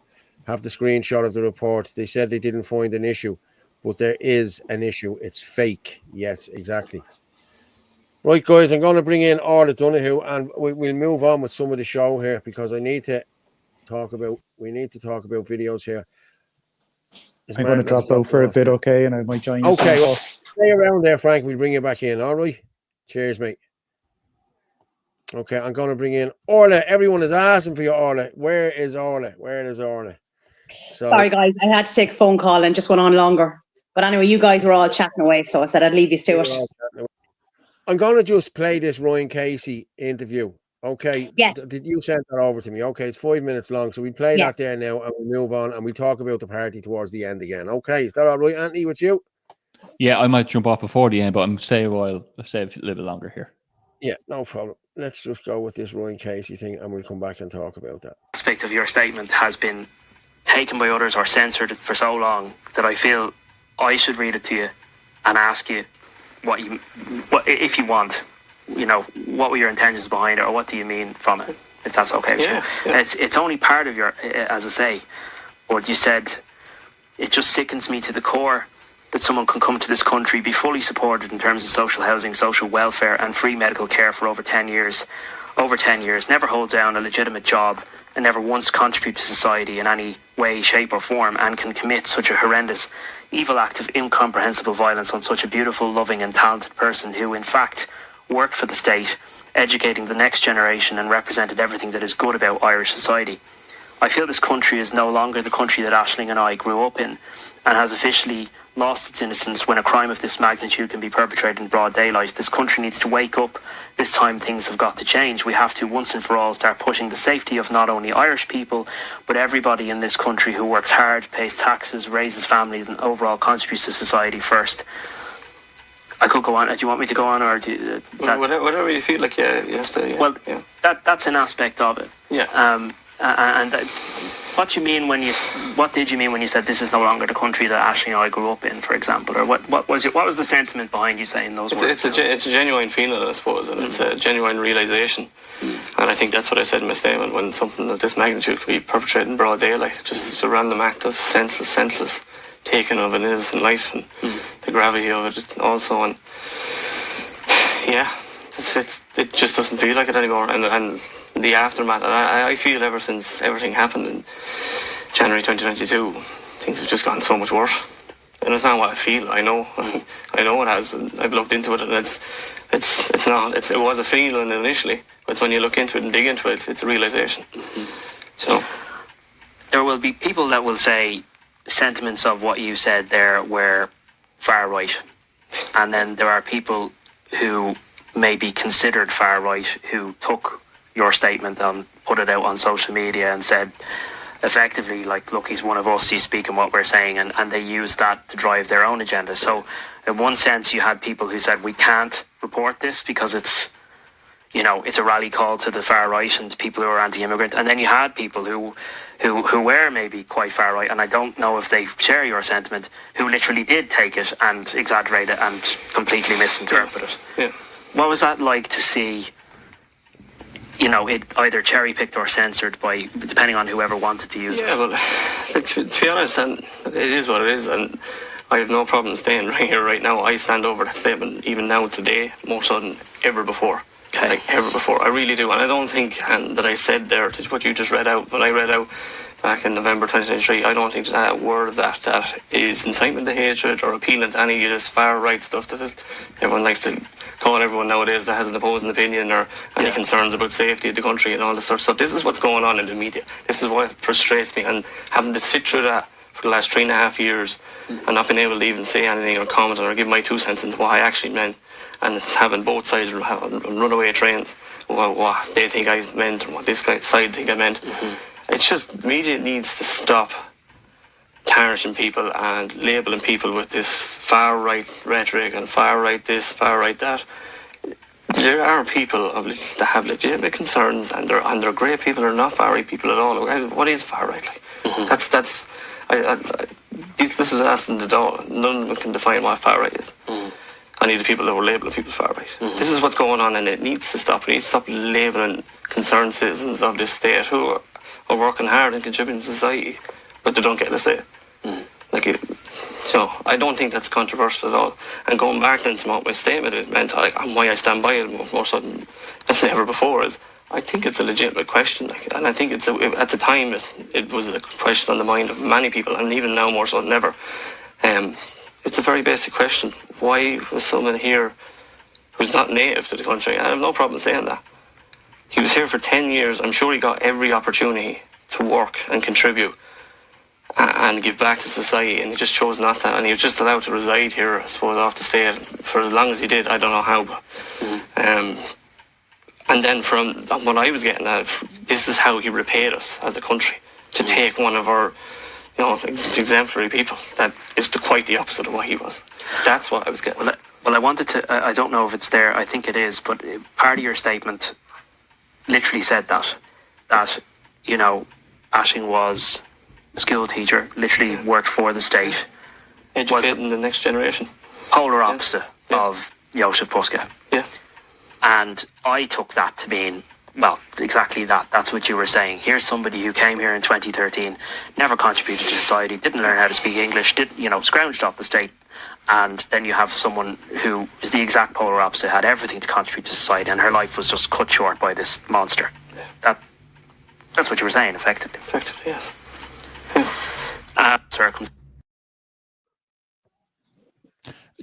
Is that an interview by the Mirror, Paul? Yes. They just seem very they're not grilling them the way I would expect it. it was interesting. Maybe Yeah. I tell you, if there was ever a decent presidential candidate, there's one right there. That man can speak well. Yeah. He's very respectable.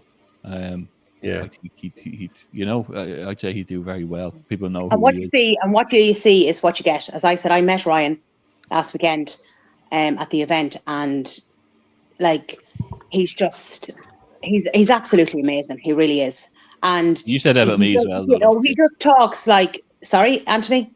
You said that about me when you met me as well. And don't forget. So No, Pat's my favorite, Casey. yeah. But no, I have to say, like, he's just such a normal guy to just sit down and talk to, you know. And yeah, fair play to him. And it's great that he was able to finally get, you know, to be able to speak, because he wasn't allowed to talk for a long time. So it's good that he's able to get his voice out. They I'm were just going to denied. address that there. I'm just going to address that there. And Paul Fitzsimons, grow up and stop spreading lies against Collie McGettrick. This is from the Irish paper.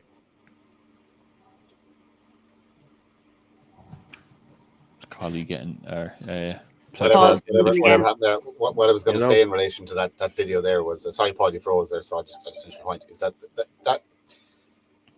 man and that woman were denied their future together because of corrupt, incompetent, and cowardly politicians. That's the reality. That is the reality. They were denied their future together because, and I'll say it again, corrupt, incompetent, and cowardly politicians. The simple fact of the matter is, this could have been avoided.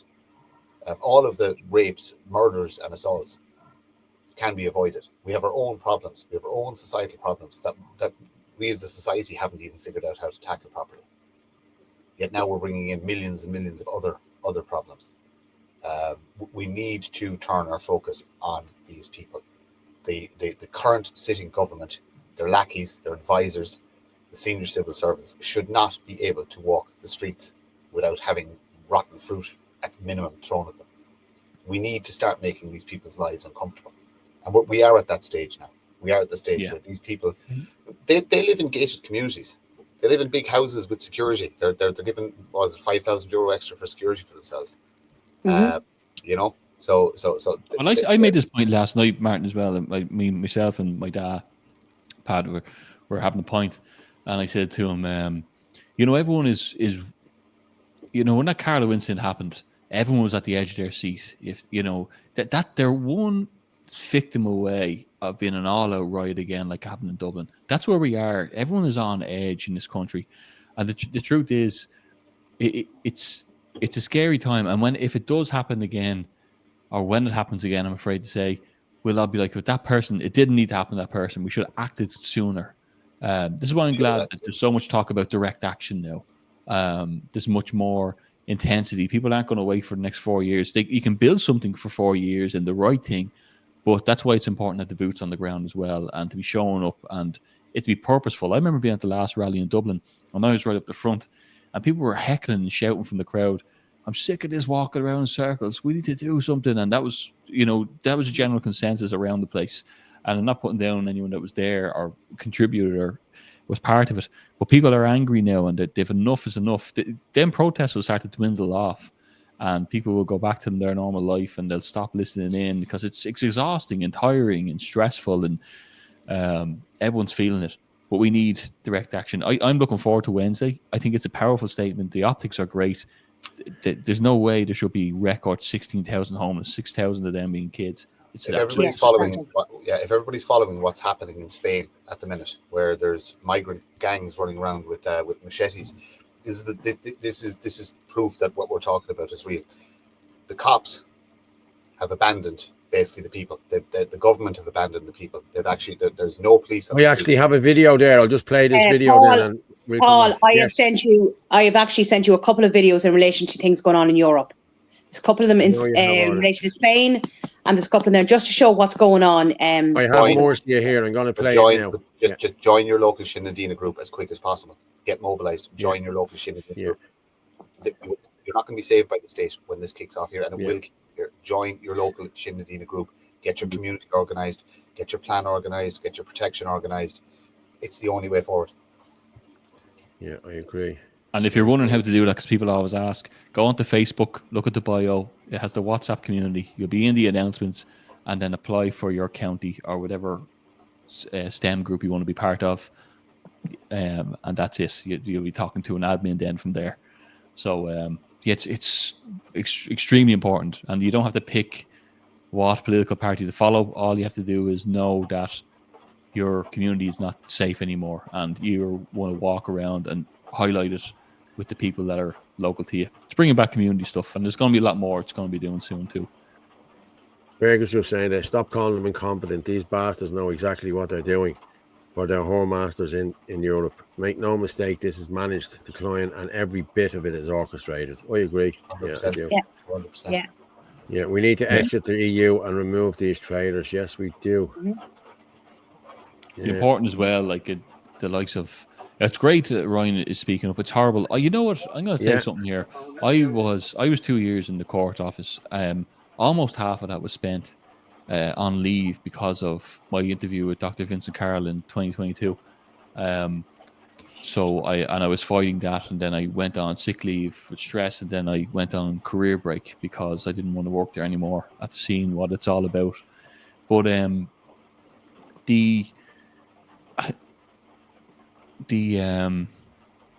lose my train of thought there. Yeah, just in regards to what we're doing, and I guess we've been pursued ever since then. No, I've lost my train of thought there. Sorry, too late in the day. I will want to say though, we're looking forward to going over to Mitchelstown and having our meeting there soon, in regards to getting everything over the line with the new party. So I'd hope that people would stay tuned. We're going to have a meet up there, and big crew coming. Yeah, big crew coming. Yeah, it's going to be great. Down the west, or down the south, meet the west. The west.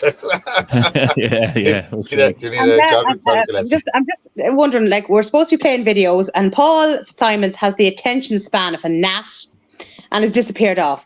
But in the meantime, Martin, I was speaking to your mother, and after the last day you were on with all the cursing, I decided to bring this out.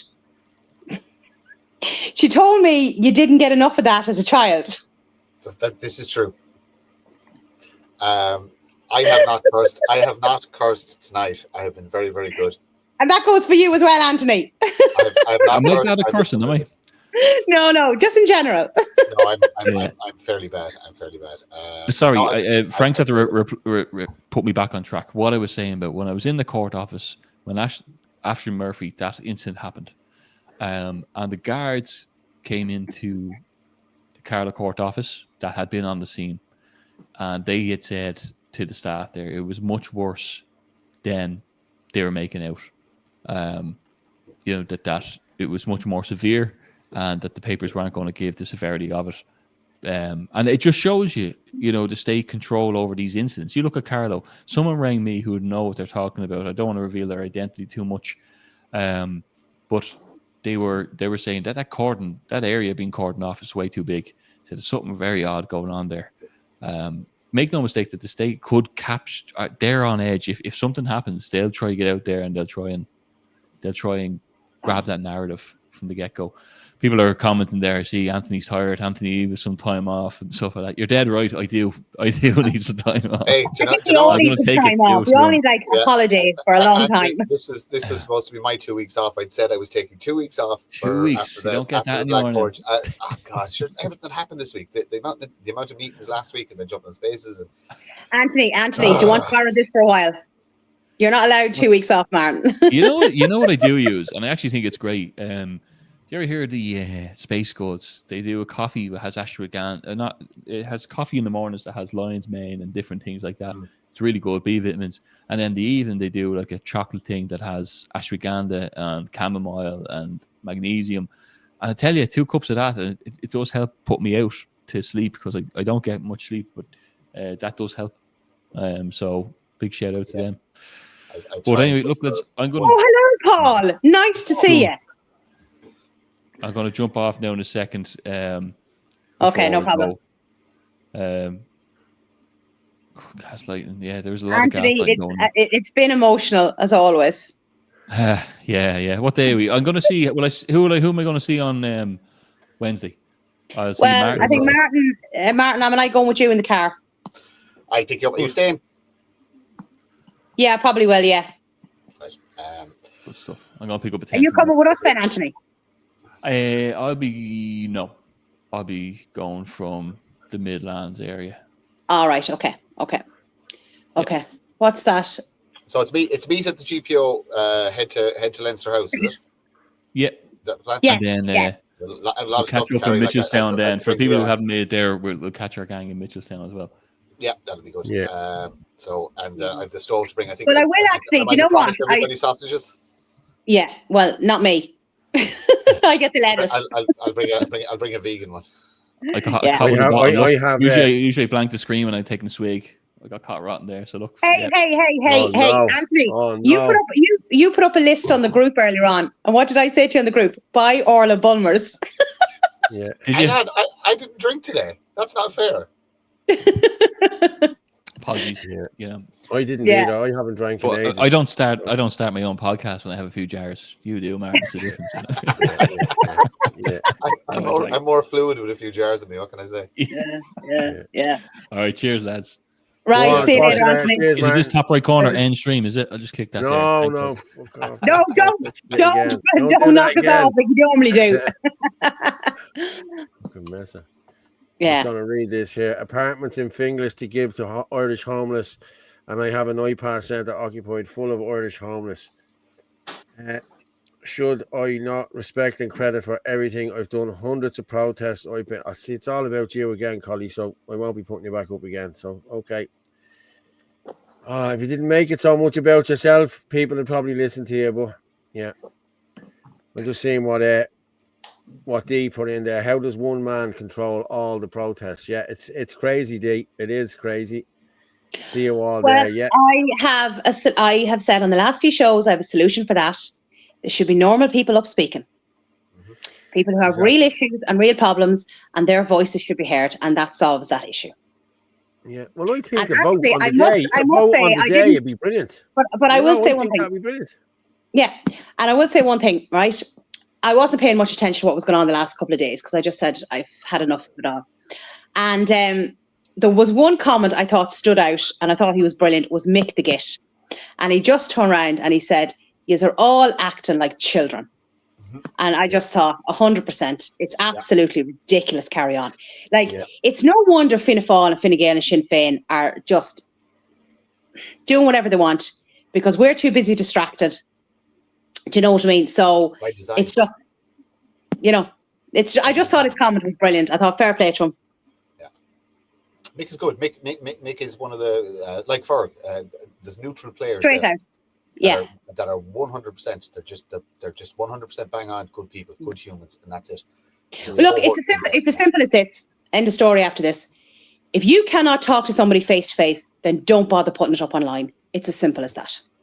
End of story. Paul, can we go on and do the videos, please? I have the wooden spoon. Yeah. I'm the boss. Okay. No problem. Martin, We're stop going smiling. to go for more shit. Yeah, we go with I'll bring this on Wednesday. We go with the Spain one, will we? I have so many things to say, Orla, but I'm going to behave. No, do not. Yeah, do. Please. I'll let you stir the pot. That's a clean one. Yes. As long as it's all vegetables.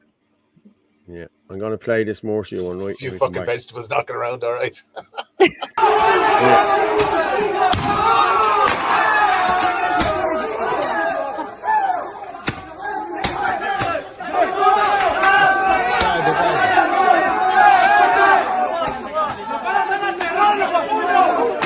شوفوا هالقولي فيها ما قدش يدير معهم شغل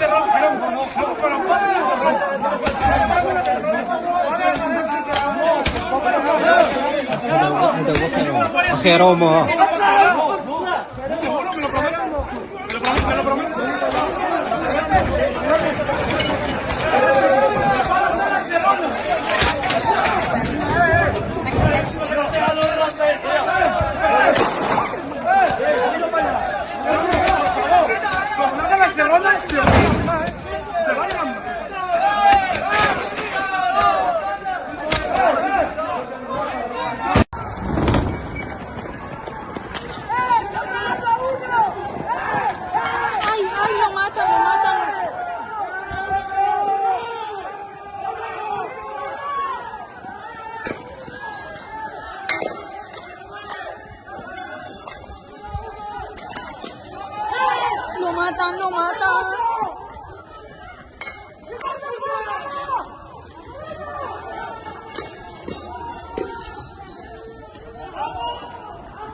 Wow. That is There's crazy. sorry, Paul. There's another one there from Spain. Just to put that up. There's 2 areas in Spain, and there was another incident. Now I couldn't get. There wasn't. It just showed the man himself, so I couldn't get a. The video wasn't great, but it started off because an elderly man was out walking his dog and he was attacked and beaten, and this is what That was kicked in off. Pacheco. Is that Pacheco? Yes, yeah. I think, and I sent that one on to you as well.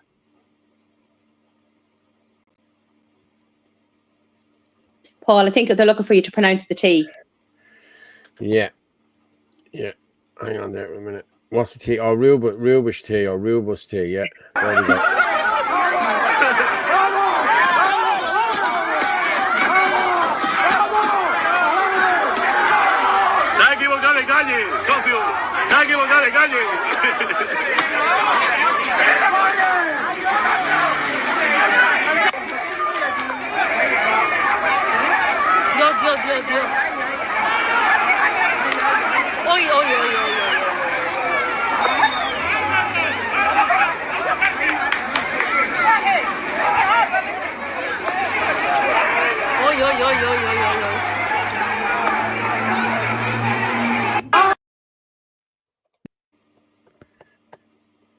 I'll tell you, it's really, really kicking off in Spain. Like really kicking off. This is inevitable. The race war is inevitable. All the pieces have been put in place to drive the more savage people to do this. And as I always say, what now, Irishman? How ready are you for this? How ready? What do you carry with you? What protection have you in place? You're legally entitled to protect your person, your family, and your possessions. So what protections have you put in place? That's what everybody needs to be thinking about. When this kicks off, have you somewhere safe to go? Have you a community built where you can all get the kids to one house that can be protected by men and women if necessary, preferably not. But you know what I mean? Have you got defensive measures in your car? Have you defensive measures in your house? You know what I mean? Have you a food supply? Have you water supply? If there's savages running through the streets and you actually can't get out for a while, you know what I mean? Where are your parents? How are they safe? Your brothers, your sisters, your cousins. Start thinking about this stuff now. Get your bags ready. Get your stuff ready. This is coming. It's inevitable. You cannot force a million people into a country over such a short period of time without civil unrest. And it is going to. We have a few more. I want to address just a couple more things about Satanta and Toby here. Okay, I have a couple more things I just want to address on that. Okay, because this is what I said I was going to do tonight. Okay, now we have Mick the Git put up stuff there yesterday of from what you call him from Toby yesterday. Okay, Toby was going on about he put up something yesterday, so I'm just going to go with this. We've all been victims of abuse by one thing or another, like the lefty workers, perhaps. Wouldn't know much about the Workers' Party other than they counter-protest Newry. Well, now I'm going to put it to you now. He knows exactly what we're talking about, a Workers' Party, because I was at a meeting, and so was Tom MacDonald, and so was James Conway. And at that meeting, they discussed a socialist Workers' Party, that's what they were forming here. And I put it out there about Ireland First and everything else, and I was shot down the whole lot about it. So this is Toby again. I've never wanted to lead on. I actually took a massive step back from it all last year for my trouble. I've been threatened with stabbings and beatings. My family abused Lloyd's, and about my seven-month pregnant wife. You go ahead and make your video. I didn't claim you where the git said. We've all been targeted, for fuck's sake. Stop victimizing yourself. You sound like Chew. Now, what I'm going to go with here is another bit of this video, or a bit of this recording, okay, where I asked him about why people weren't allowed to speak and everything else. And then in the next one, he goes along and tells what he's going to do to the three people that said something about it. It's Ferg, Kevin Coyle, and someone else. But I'm going to play the 4-minute one first, and then we'll play the rest of the other one. Okay?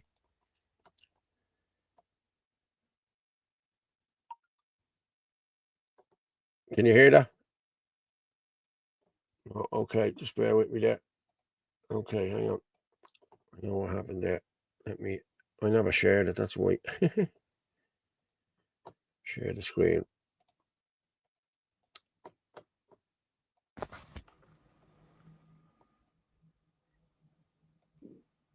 Okay. Anthony Casey is the leader of Ireland fucking First. He should be up there speaking. And he's getting blacklisted all the time. I thought it was R32. No. But sure, you told me that you didn't steal that party. I did say that, didn't I? And you went back and told Satanta. No, you did, because you were the only one I said that to, and I said that to you for a specific reason. So I was like, no, you went back and fucking say it to Satanta, because I said it to nobody else. You told me that you didn't steal that party off Derek Lay. We didn't. So then why is Derek Lay now and Alico and all went to the MLS Tour Commission? Derek Lloyd didn't. Alico did. And Darren McGovern. Right. So, nothing got to do with Derek Lloyd. Okay, but you sent me a voice note calling Derek Lay a wee rat bastard or something, didn't you? Who did? Me? Yeah. When did I send that to you? Do you want me to go and highlight it here? Well, if you can highlight it. I don't know what you called him. I don't know what you... But it's definitely you called him a little sneaky bastard or a rat. Well, he is a sneaky bastard. He is a sneaky bastard. Why? I thought you said he didn't steal it off you. But he didn't steal it off us. But all he had to do was come out and say that, but he didn't. Well, why not? I don't know. You ask him. I tried to ask him. He won't answer me. Anthony has tried to ask him. So what you're telling me now is that everybody's a liar except for you. I never said that at all. What? I never said everyone was a liar except me. Where did I say that? Sure, no. You said that Alico's land, Derek Lay's land. No, I didn't. Everybody else. No, I didn't. I just said to you that Alico was the one who put in the thing about the ELC, not Derek Lloyd. Alico and Darren McGovern put that in. Derek Lloyd. You're telling me that I listened to that voice note there. You said that Derek Lay set it all up from the start to make you steal. Is what you said to me. I said it was set up from the start to make us fail. I didn't say Derek Lloyd. Yeah, you did. And you called in, you said Derek Lay was a sneaky cunt. I said Derek Lloyd was a sneaky cunt, all right, but I never said Derek Lloyd set it up. So why is Derek a sneaky cunt then? Because he won't come out and just tell what happened. He knows exactly what fucking happened. We did not go in there and steal any party. It's not getting taken off us. Where is it getting taken off us? Where are you hearing your information? I'm going by you just starting up R32. I didn't start up R32. Tom did. You told me you're joining it. Yeah, I know I did. And you went back and told Satanta. That's why I told you that. Yeah. You want to be up early in the morning with me, Toby. I'm fucking telling you now. You're the only one that I said that to. And now I know you're going back telling stories and talking to other people. So don't try and say you're fucking. Yeah, you're talking to who? Yeah, Satanta. And who else? I don't really care who else, to be honest with you. It was Satanta it was meant for. No, you're saying I'm telling stories to people there. Loads of different people. No, listen, I tell you. Are you trying? Listen, what's this? You're like a copper there. You are trying to put words into my mouth. That's not going to work with me, mate. Trust me, I know what I said. And go ahead and fucking tell whoever, whatever you think I said, go ahead and tell them. You turned around and said in your message this morning about drug dealing. Was that done over drug dealing? The fucking neck of you. I asked you a question. I never said it fucking matter. It was nothing got to do with drugs. I never said drug dealing. What are you putting more to my mouth for? Yeah, I never said drug dealing. Yeah. What are you saying? I was never doing for any sort of drug dealing. Ever in my life. I never said you were. Yeah. I never said you were. Don't be even asking stupid fucking questions like that. And then the whole Muslim, shit. Cop fucking onto yourself, will you? I've nothing to do with Muslims, you know that. I said what to you? Sure, you said it to me. You said it directly to me on his face. I said a big laugh and a joke on the space. I said, we'll even have to get the Muslims on board for me to get in. And a big laugh and a joke. That's what that was, a laugh and a joke. But of course, Dave Squiddy got a hold of it and ran with it. And then every cunt started running with it then, whatever his name. Then who is? I don't know anybody else. Well, then you don't know who it is then. Yeah, okay. And then to end it all off then, he told me that he was threatened by 3 people in the movement and he was going to get the 3 of them. So I'm going to let the people hear this, exactly what he said, because he told me he wanted them to know. So let the people find out now exactly what he said. Satanta is going around telling lies about Chin Adina and about fucking Anthony and about this, that and the other. That's lies. I know it's lies. I'm part of the fucking group. I'm part of what goes on there. You know what I mean? I know it's lies, Tony. Okay? Satanta walked over to me in Cork, shook me hand and said, listen, Paul, I've no beef with you, no hard feelings. I said, neither have I. He said, my beef is with the Caseys. I said, well, you keep it that way. And then he came on this morning, giving me loads of shite this morning about Casey's this and Casey's that. I don't want to know. I'm being honest with you. I'm involved there. I'm with Ireland First. I'm with Shane and Adina. The people in Dundalk did reach out to us. There's two groups in Dundalk. They did reach out to us to come up and help them with protests and everything else because Satanta wasn't going. Listen, Satanta, if you didn't go under the nationalist banner, you weren't getting their backing.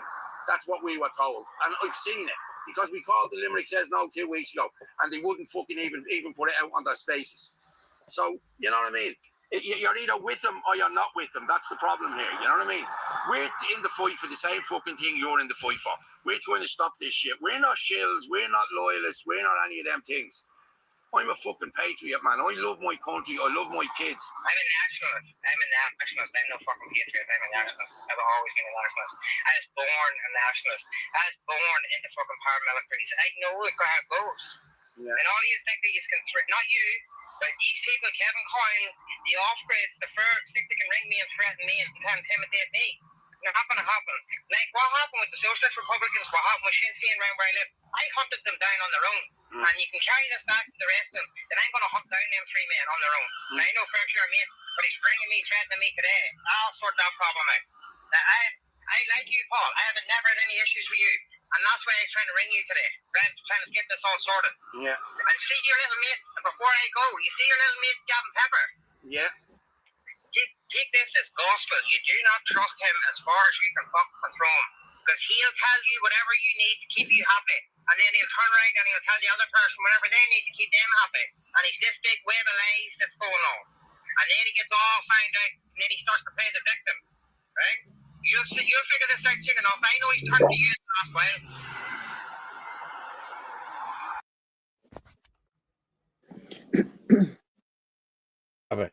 There you have it there now, people. Okay, there you have it. You know, so he'll be hunting us all down. But this is the same fella that was playing the victim there with Mick the Gay. Oh, they come up and they threatened me and they did this and they did that. But let me just. Then we had. I'm just going to share this here. This is the Satanta sham again. I'll just share this. This is more shit that he sent me on the same day. Okay.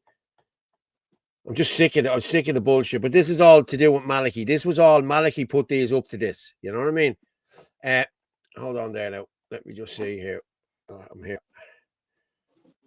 Let me go back one. No, that's Malachy and his bodyguard, the one who started all this shit.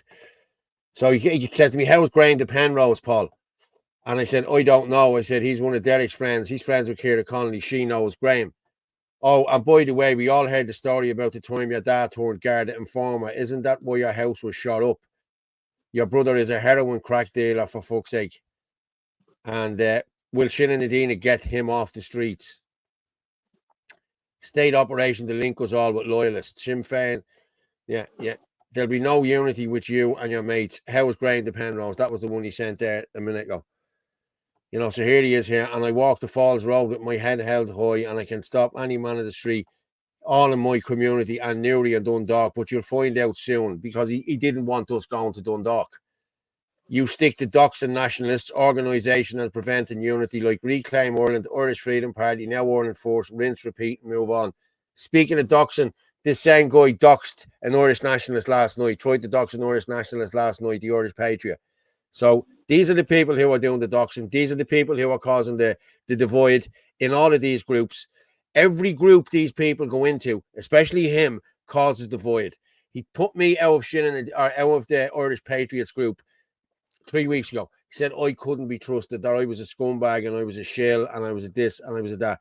Now we have probably many of you got here watching this now at this moment in time. We've 1,800 people here watching this now. Everybody in here knows what I've done and what I continue to do for this movement. I'm not a shill. I'm none of these things. But the people in them pictures and the people who are doing all of this shit, these are the ones you want to watch out for, lads. These people are not good people. They are not for nationalism. I'm for nationalism. You're for nationalism. Anthony Casey's for nationalism. Everyone is for nationalism here, except these people. They just want to cause the void. So I'm going to leave it at that now about this. But this is the way. This is how they roll. You know what I mean? Be careful who you lie about, Paul. It has a habit of catching up on you. Clondalkin. Now, we said my brother was dealing drugs. How I was dealing drugs in Clondalkin. And I says to him, I thought you were smarter than that. You and your little squeaky mate. I've already proved that. Go on back to Belfast and help them up there. Oh, sorry, you can't. You were ran out of there for dealing drugs. I heard he was dealing drugs up there. I'm sure you've heard it yourself. We've all heard these different rumours and different stories. Paul, I've never dealt drugs in my life, Paul. I smoke a bit of herb like yourself. And just for pig iron, I don't smoke herb anymore. I stopped it as soon as I start running in the election. So up your hole. Okay, so yeah, I'm gonna leave that there on that. But I'm glad you all heard this guy. This is the guy here that's, he's the victim. Toby's the victim here, and this fella is backing him up. And this fella is the one that's pushing everyone to the void. So I hope everyone has seen this, and I hope everyone that Squiddy's doing what? What's that?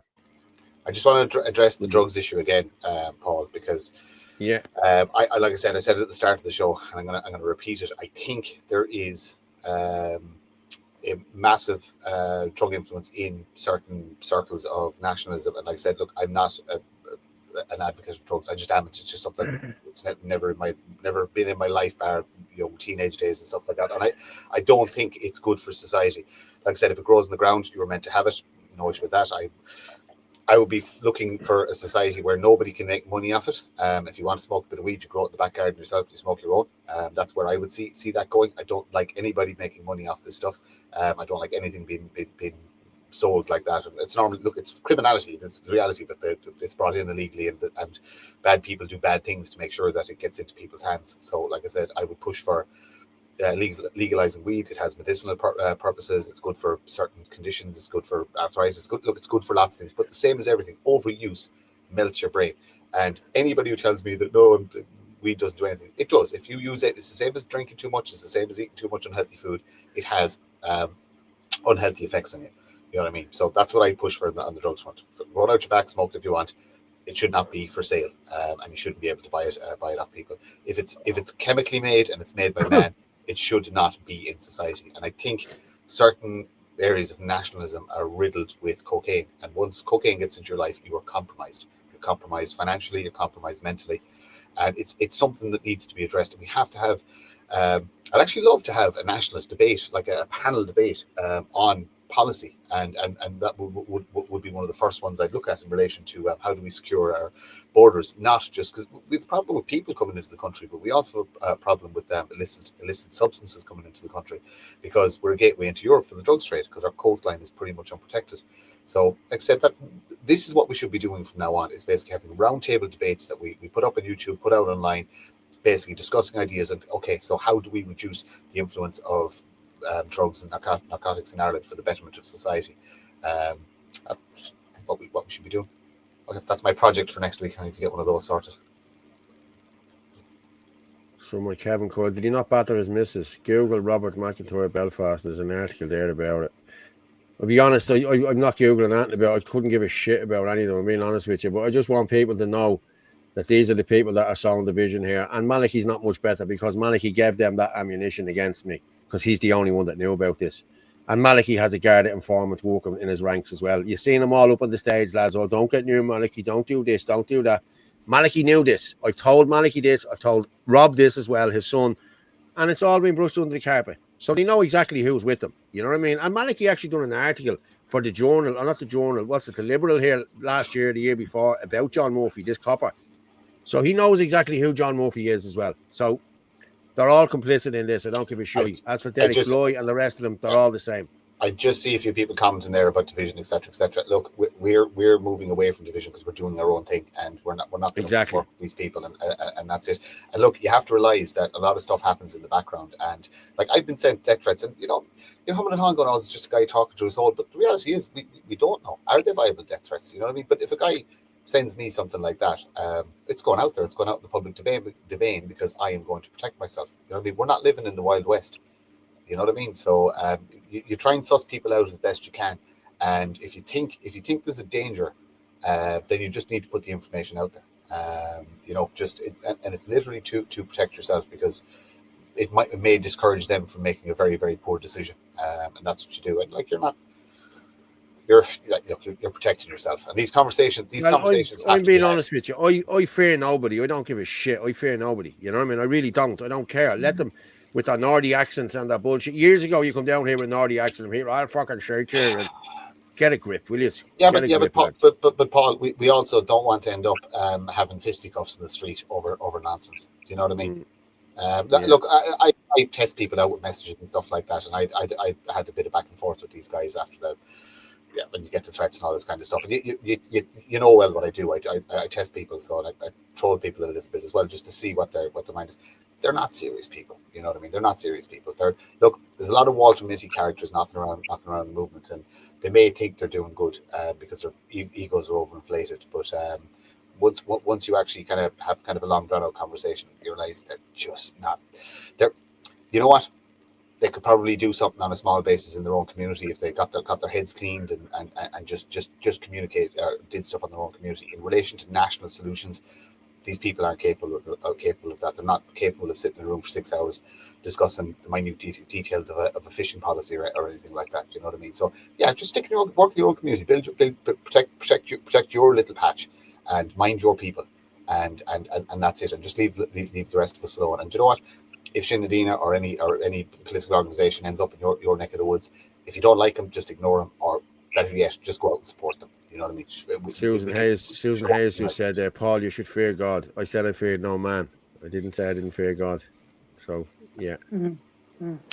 Paul, somebody's asking about videos there. I sent you on a list there. There's Germany, there's New Zealand, there's France.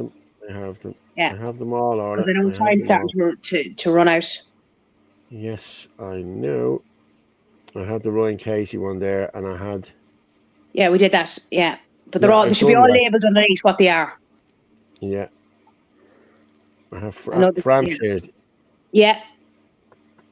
What's that? The World Cup?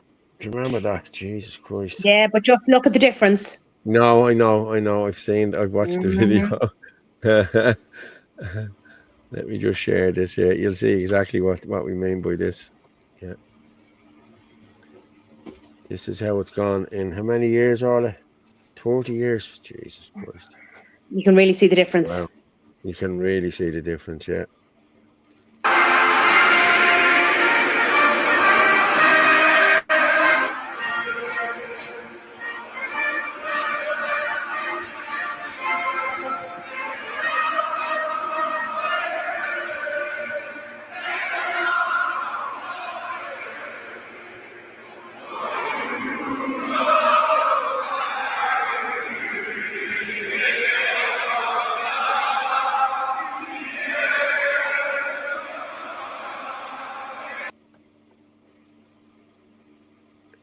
I don't think there was one white man there, was there? I don't think there was.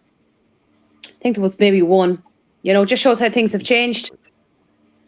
There was one, yeah, but I think he was, yeah. He could have been something else, yeah. And then Jesus there's Christ. one on Germany, there's one on New Zealand, and I think there's another one. Yeah. Just good to see what's going on there. We're not on our own with what's happening here. Like it's happening all over Europe. Because this won't be shown on RTE or Virgin Media. Yeah, I'm going to play New Zealand there now. And watch this.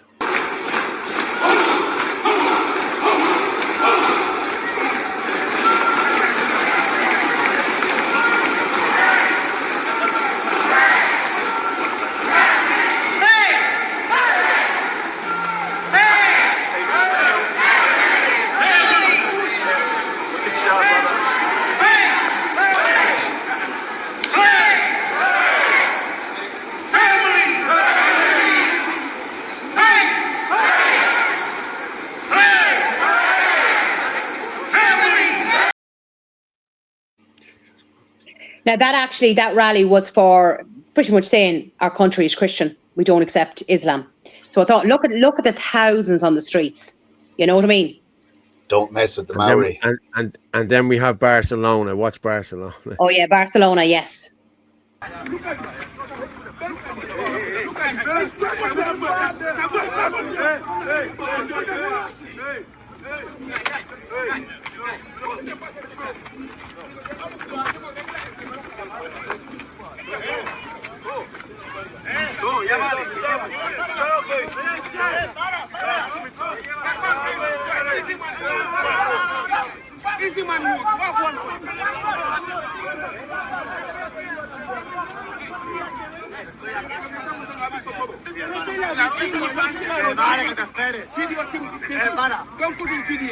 I do what I want. What the fuck? No, I do what I want. We are not in Africa here. Wow. Thanks, Paul. Great vids, Orla. She comes up with some great ones, all right. Yeah. Now, Gareth, with you Connor, what? or not? Sorry, go on. Sorry, Orla. You've got the spoon. Go on. Oh yeah, I dropped it.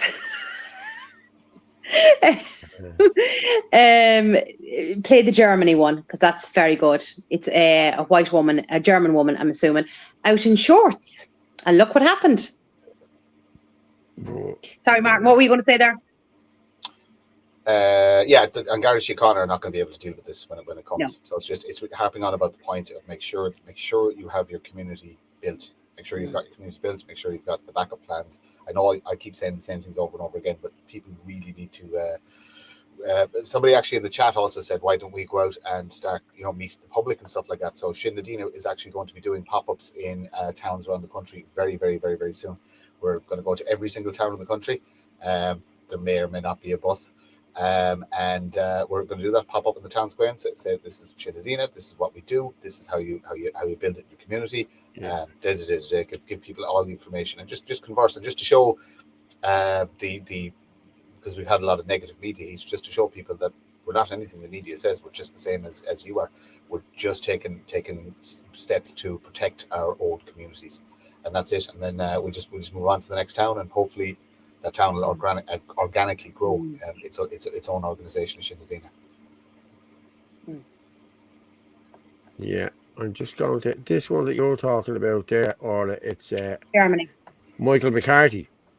Yes, Yeah. I love Michael. He's brilliant. Follow him on X. Yeah, he's good. I don't love him, but I like him.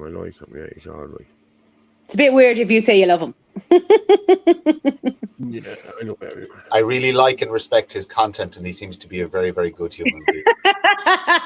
There's a good. That's very good. That's very good, Martin.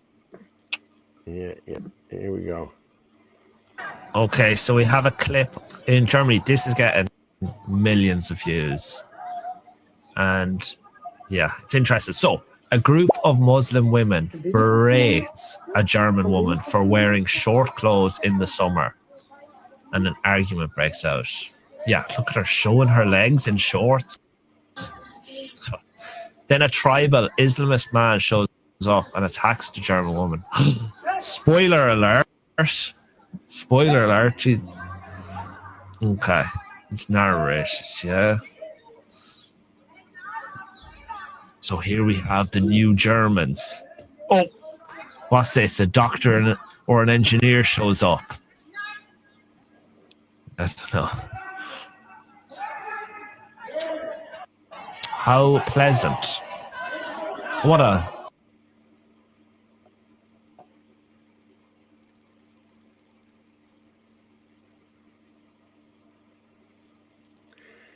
Has that stopped for yours, or is it still playing there? Yeah, stopped.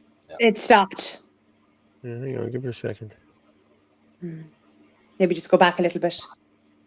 What a lovely, tolerant group of people. Yeah. What was she thinking anyways, going out in shorts during summertime? Why isn't she completely covered? Right, here in Clondalkin Estate. It's great. You see Irish flags all over the place. Go on, Clondalkin. Well, I must say that was a lovely way for that man to treat that woman. Very respectful now. I mean, we're very much going to be looking forward to that coming here. It's already here. You heard that? Well, you heard that Clondalkin. I'm going to play. It's not to the same extent, Martin. Like this is why I show these videos, because, like, we think things are bad now. It's nothing to what's coming. You know. Jesus, have you been on the loose lately? Yeah. The cities of Limerick City is bad. Dublin is bad. Yeah. Watford is bad. Oh, but lads, we're at the hitting 1800, lads. We're at the hitting 1800 live viewers there. Fair play to everyone there. And I didn't even put out look where we are and what we're doing. And I never even did that this evening because I had too much stuff to Orla's, talk about. Orla's wooden spoon. Everybody's hoping that she's going to bait the two of us with it. But if anyone there, any of the 1800 want to buy us a coffee, Tell John that's what I'm going to do on Wednesday. You don't have manners. Yeah. Buy Orla a Bulmers. Buy Orla a Bulmers. I need a guy. I have some here for you. Mark already got them for you. So, yeah. Lads, I've just put that link. You want to play that Clondalkin one? Yeah, hang on for a sec. I've just put the link into the thing there to buy us a coffee. If anyone wants it, there's 1800 there. If a couple did, it'd be grand. We could get this all sorted. But yeah, this is brilliant. This one. This is Clondalkin where all of the flags are. So I'm gonna show this as well. Sarah Herty, M&M. Don't talk to Orla about the Lewis. Not sure she's forgiven us. Remember that? Yeah, remember that time. Yeah. All about views. Views is not saving us. Sarah, I get that. I remember nearly passing out in the view. I think what concert was on that day? It was actually like being in Tokyo, as in we were absolutely wedged. I think Sarah was actually. All right, I'll put it now, Paul. Oh God, that was. I'm just going to share this. Like public transport. Did Ferg put this out earlier? I don't know whether he did or not, but just let me share the screen. Good man, Ferg. Fair play to you. Yeah, I'm going to play this here now. This is Clondalkin, people. Oh, no sound. Hang on. Ireland flags. Ole, ole, ole. Irish flags have been erected all over the place. And it's great to see. Because guess what? This is Ireland. And we are proud to be Irish. And why shouldn't we? A fair play for the people putting the flags up, because we need to stand together now. It's getting ridiculous. Because in Ireland at the moment, it's gone to the dogs. We're absolutely all sick of it. The way Irish people are being treated. Enough's enough. It's not racism. It's not. We've been accused of being racist now by saying this, but I don't give a fuck. At the end of the day, we're Irish and we need to be put first. And then when we're looked after, then we can look after whoever the fuck we want to look after. We shouldn't be treated, we said, we shouldn't be treated as second-rate citizens in our own country. It's as simple as that. And I don't care who wants to cancel the holy fella, because that's what it's all about. Brilliant to see. Irish flags all over the place, because we are Irish. That's what we are proud to be. As I said, it's wonderful to see. Now, I believe the council are going around taking these flags down. Well, they can do that all they want, because they're going straight back up. As I say, enough's enough. Things are coming to a boiling point now. And the Irish people, everyone's starting to wake up. And the next thing we want is a new government. A government that can take this country forward and start putting the Irish first. Here we go. It's great to see. Look, here we go. They should be up everywhere, and they will be up everywhere. Your boy said, woo! Come on, the Irish.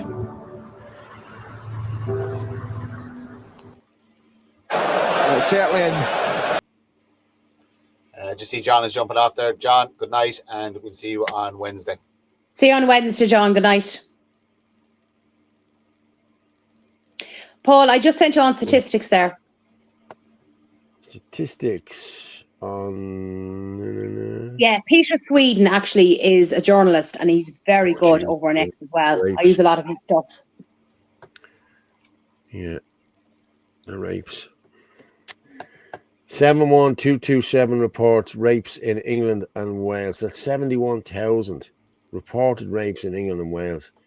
That's 117 rapes per 100,000 people. Jesus. Oh my God. That's in Britain. In Sweden, it's 10,167 reported rapes. That's 96 rapes per 100,000 people. Poland, around 550 reported rapes. That's 1.5 rapes per 100,000. Why the big difference, do you think?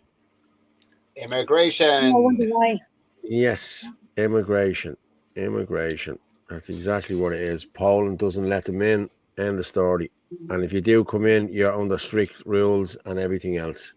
Did we actually, the other night, did we show the video I sent on in relation to, I just can't remember now, in relation to what looked like the German police dropping them off along the Polish border.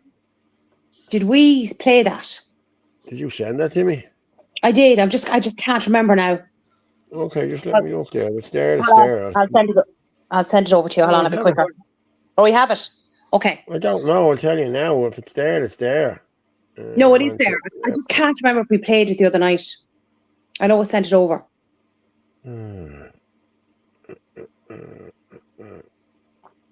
Oh, it's Ken O'Flynn. I don't want Ken O'Flynn. No, I've done him.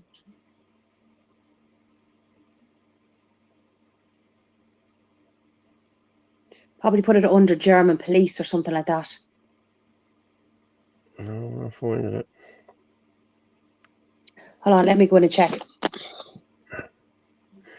Okay, well, while you're checking that, then I want to just put this up. Not Deliveroo, no. I saw a great post telling everybody or asking everybody to boycott Deliveroo, Just Eat. What's the other one? What's the third one? There's another food app. Deliveroo, Just Eat. Uber Eats. Uber Eats, yeah. Uber Eats, yeah. That boycott. Don't use them. Boycott the whole lot. If you're using them, you're supporting drug trafficking. You're supporting illegal workers. You're supporting people trafficking. You're hurting your people. So boycott. Just cook yourself, or walk to your local Irish owned establishment and buy food. But yeah, you need to boycott all these businesses. We can do this multi-pronged approach. Do it through economics as well. Spend your money, your hard-earned money, wisely. Yeah. I'm going to share Stephen's Misha Era here now. I'm going to play this for a few minutes. Okay, I'm going to come back and I'll play Orla's other one. We'll finish up there in a while. Okay, I'm going to share this here. Era Festival is taking place on Saturday, the 23rd of August in Drumshanbo, County Leitrim. Doors open at 2 p.m. and our first discussion on the day, titled Learning from Ireland's Past to Shape a Resilient Future, is going to be on in the main hall with journalist and author John Waters and the founder of Brehon Academy, Kevin Flanagan. For those of you more interested in just having a chat and a dance with old friends and new, there will be music all day in the bar area next door, and there'll also be music in the main hall once the talks are over. We have some absolutely brilliant musicians joining us on the day, and I really hope you can join us there too.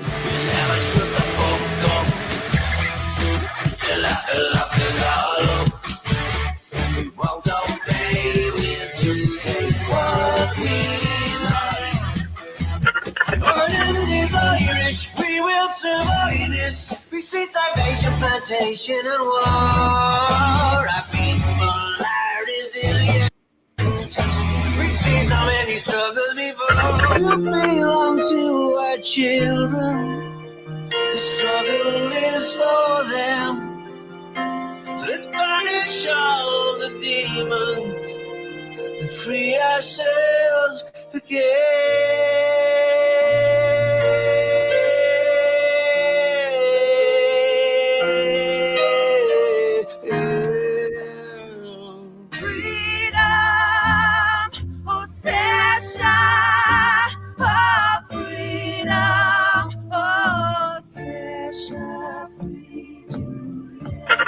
Can't live in the past or the flood of the aftermath. Just remember that you can run out of love. Killing a future and it isn't even here. Create me, I said, don't break me. Teach me, don't corrupt me, just teach me. Ireland I am, so Ireland I'll be. I am the land and the spirits within me.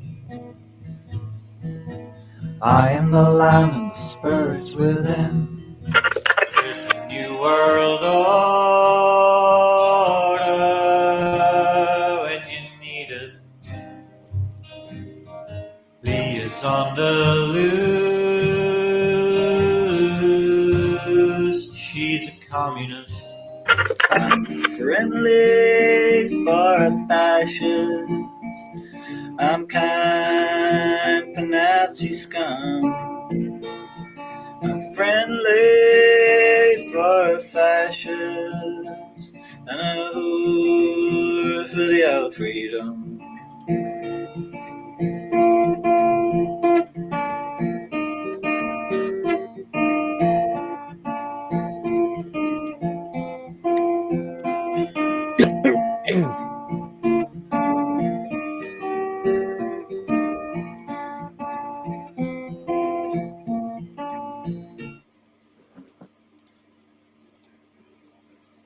So yeah, people, if you can Looks get to brilliant. that, Fair play, please do. Stephen. Yeah. Yeah. Right, I need to make a plan, so I have to get to Leitrim. I have to stay overnight, do car camping, and then get to Dublin for Aaron's thing. By what time is Aaron's thing kicking off the next day? Oh God, it's probably 2 o'clock or 12 o'clock or something like that. I'm not actually sure. Oh, I forgot that's the next day. Is right. Yeah. No, it can be done. It can be done. It can be done. Mm. Yeah.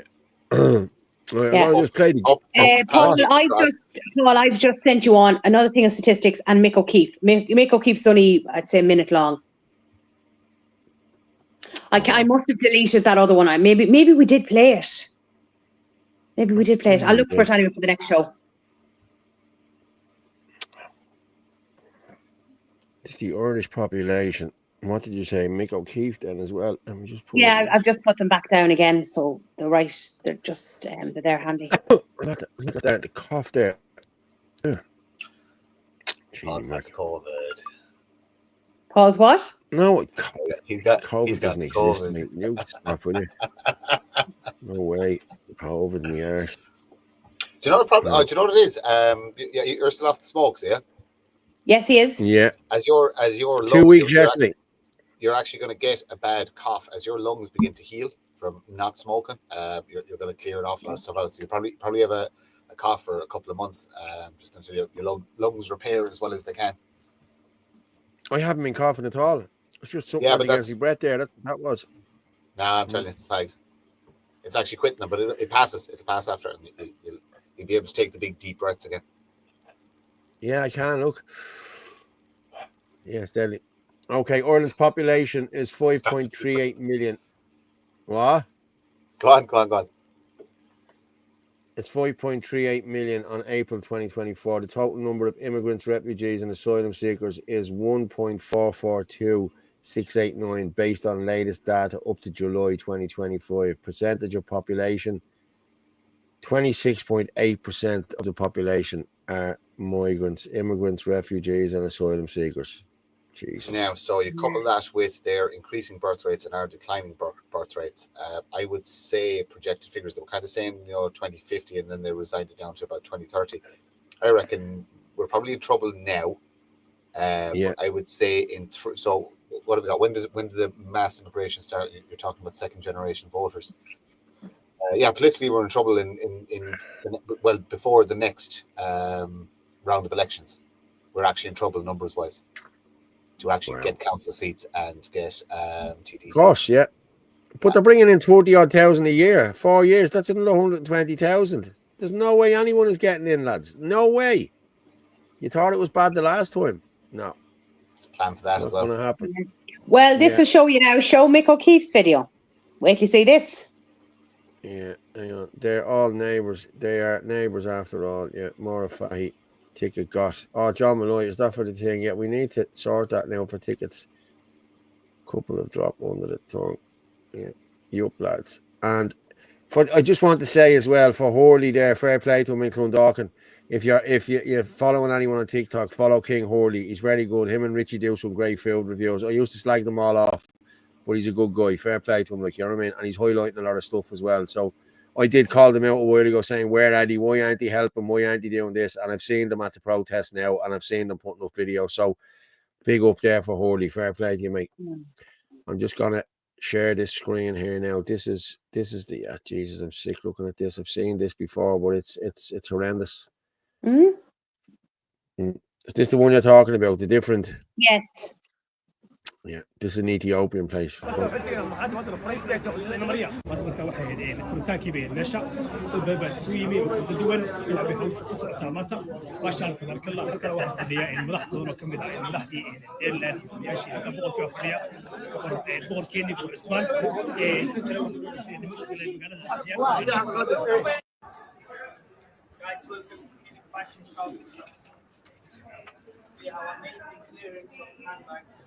Taj Curries and Kebab now open in Ashburn High Street.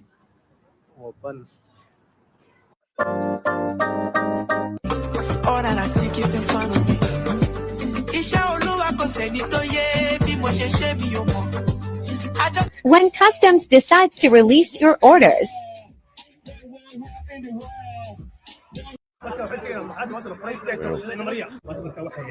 That's the only thing that's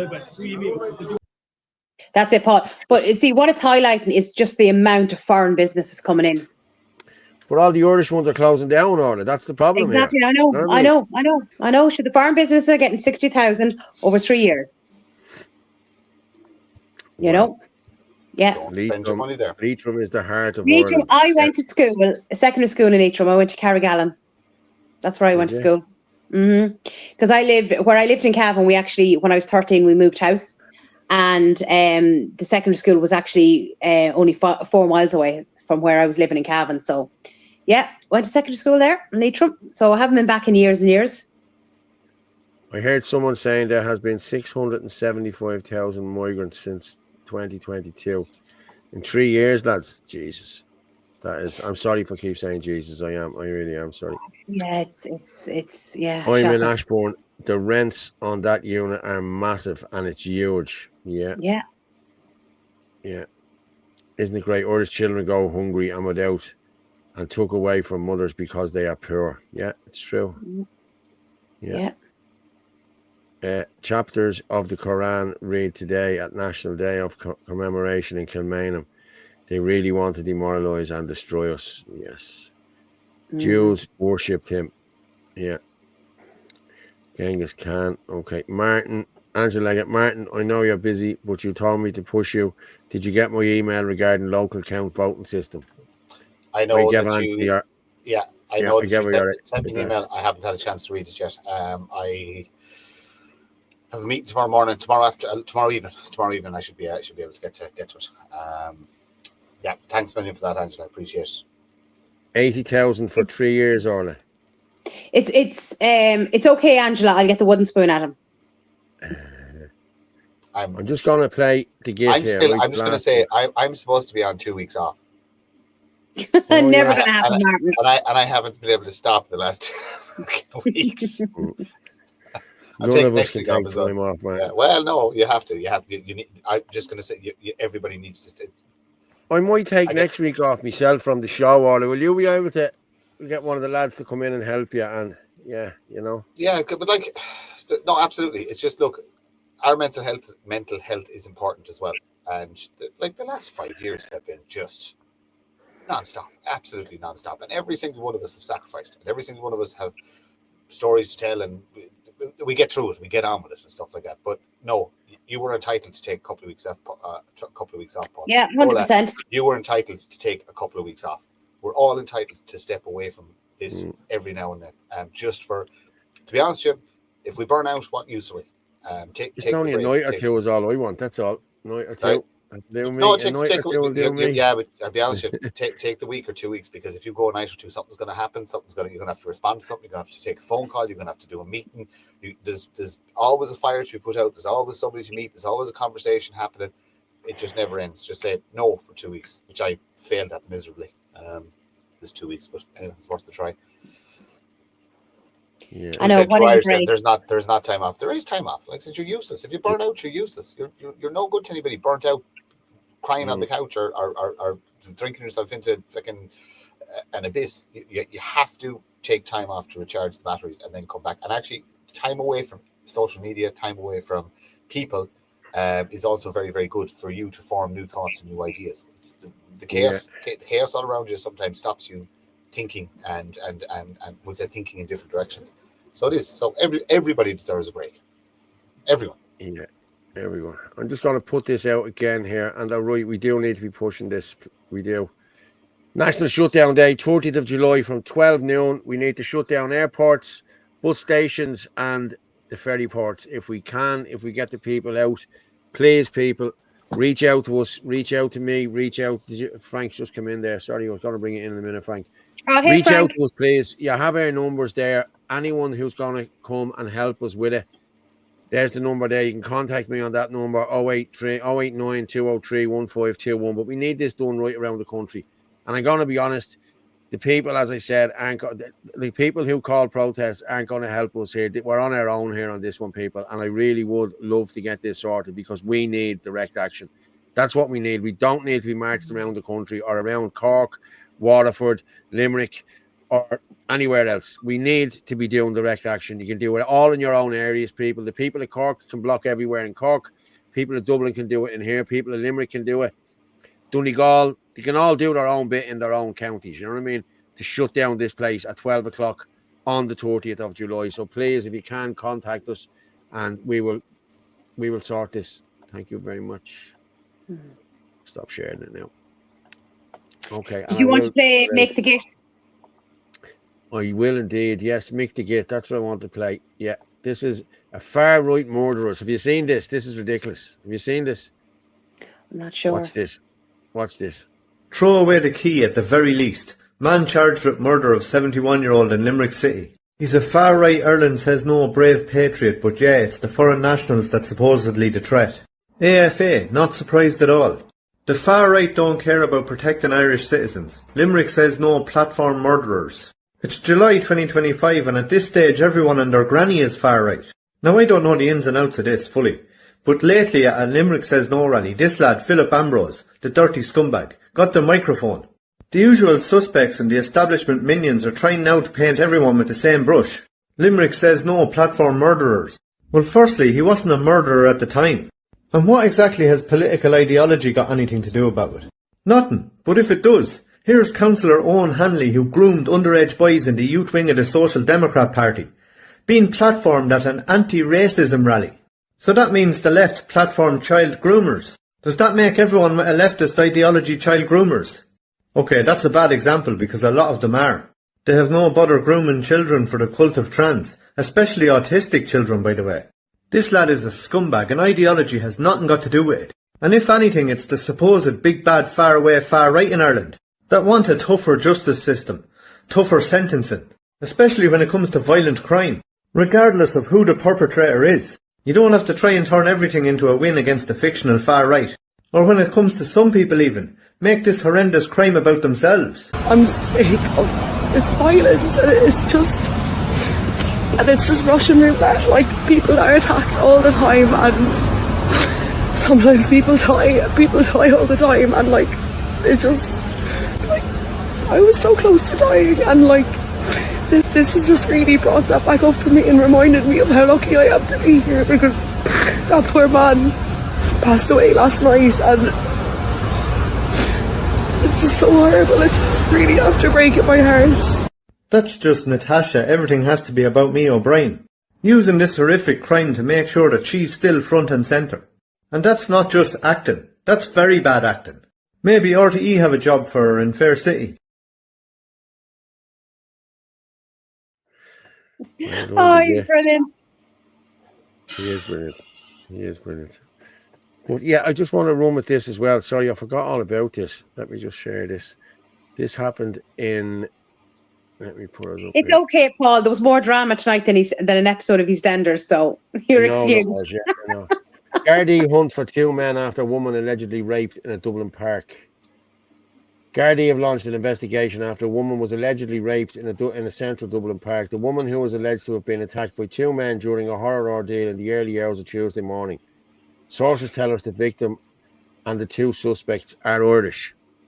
Do you see the way they make sure they get that out? How do they know? If they don't know, you know, the woman but what suffered sort the of alleged Irish? attack.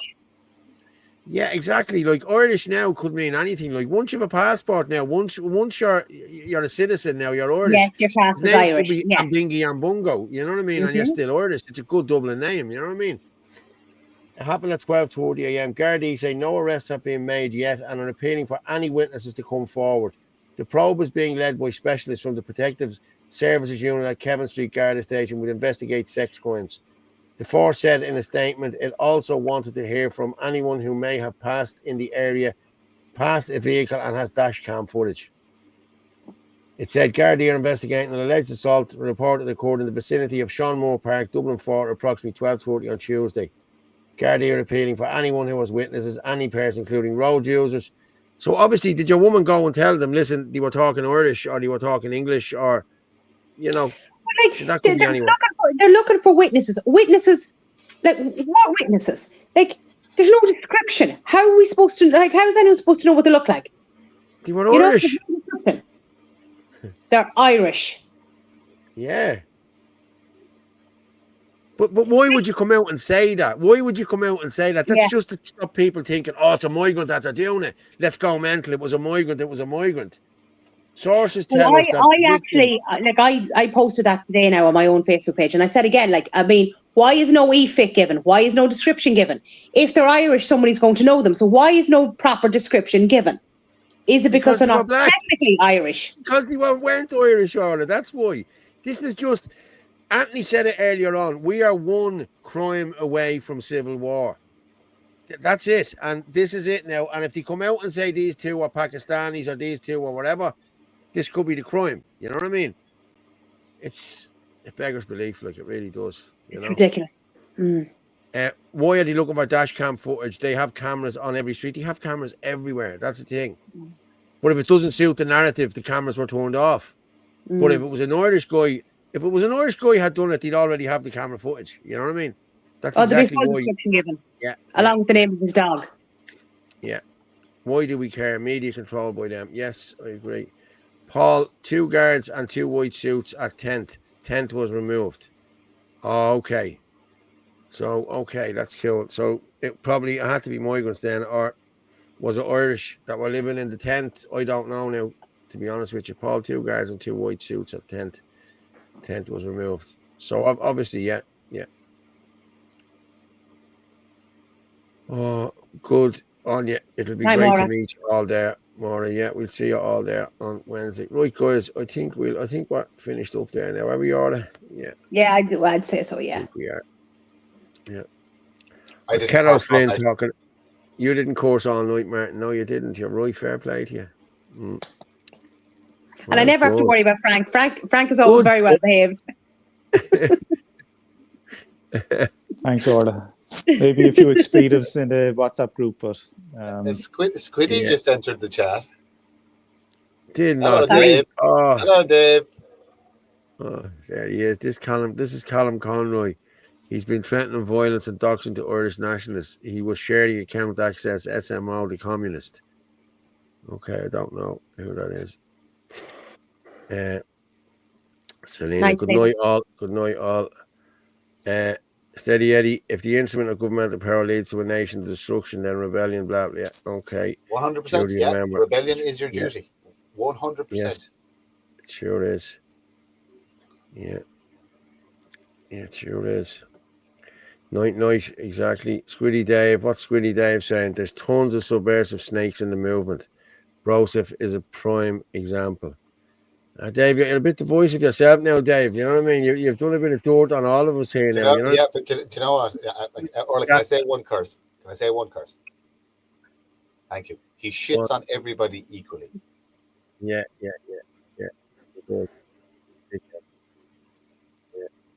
Lads, what they hit 1900. That's brilliant. Sorry, what did we hit? 1900. Boom. Oh, brilliant. Thanks, guys. Fair play to everyone. Thanks, all. Yeah, how much time have you got left, Paul? We've 5 minutes. Given that I've nothing to do with Misha Era or anything like that, right? But I think it's a fantastic night that, again, just bringing it back up again, if anyone missed out on it. Could I say the poem that Padraig Pearse wrote in 1912 called Misha Era? You go ahead. For you. I can do it in English as well if you want it, but I could say it in Irish. I'll do my best. Go on, you walk away, mate. All right. Okay.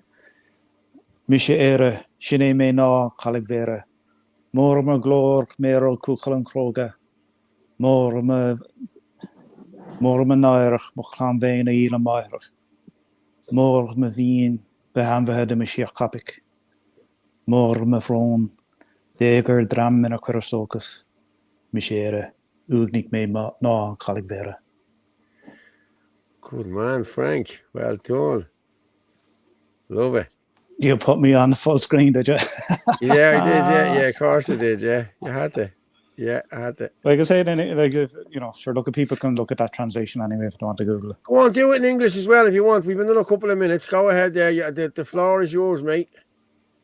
I am Ireland. I am older than the old crown of Beara. Great my glory, I who bore Cuchulainn the brave. Great my shame, my own children sold their mother. Great my pain, irreconcilable enemies harass me continually. Great my sorrow, the crowd in whom I placed my trust died.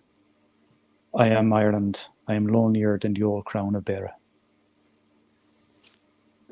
Well done, Frank. Good man. And I'm telling you one thing, it resonates today more than ever. Than Yeah, 1912, it does. 100 years later. Yeah, it does. Can you stick that in one of the groups, can you? In English and Irish. Just get it out there. Great show, Alan. Night all. Looking forward to Thursday, the 17th and 18th. Yeah, the Kulak says no. I think the court case is the 17th and 18th. So if anyone can get in and give them a dig out, please. Paul, you were saying about me in the voice message to Noel. What were you saying about me in the voice message to Noel? It was that you called out that you put the thing together for the Muslim thing. I thought, you know, and he put it out there and he said this, that, and the other. So listen, fair play. That's what you do. That's what you do. But it's not nice when it's done about you. You know what I mean? But I personally think it's hilarious. I think it's very, very funny. Yeah. You shits all over you. everyone equally. You keep being you. I can take it. It's okay. It's very, very, very funny. I'm still going to punch you in the face if I ever meet you in person. But yeah, you won't. Thanks, Paul, Orla, Martin, and everyone. Look out for each other. Blessed be to all speed. Good night. Excellent work. Thanks, everyone, for coming on. Well said, Frank. Yeah, well done. Noel is a queer.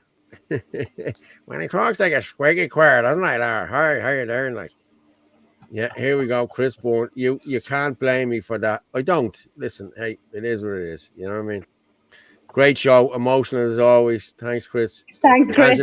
Thank you for this evening, Paul, Orla, Martin, and Frank, and Anthony as well. I wonder if there was water in the lungs. Maybe. Brilliant poem, Misha Erda. Thank you, Frank. Oh, well done, everyone. Let the lion roar. Make it roar. Good man, Chris. Okay, Martin, I'm going to drop you down, and I'll talk to you in a few minutes. Hi, Don. Thank you very much. Gotta go make a coffee. Thank you for joining us tonight. Thank you. Frank, thank you very much. Thanks, Paul. For Misha Era there, and lovely. We'll get you on again to do more poems. I like the old poems. Talk to you in a few minutes. See you in a minute, Frank. Oh, and I'm going to drop you down as well. It's been emotional as always. So I will talk to you in the green room in 2 minutes. Yes, no problem. Talk to you later. No problem. Thank you very much. Good night. I'll make myself bigger here. Yes, thank you everyone who tuned in tonight. And I think we've got a lot of stuff off our chest tonight, and we got a lot of stuff out that needed to be put out again about other people and everything else. So, yeah, queers. Speaking of queers, Al-Kadri is a queer. Yes, they all are. Thanks, everyone. Thanks, Maura. Fair play to everyone. But as I say every night when I'm finishing up, the truth is like a lion. You don't have to defend it. You just let it loose, and it will defend itself. Good night and God bless. Take care.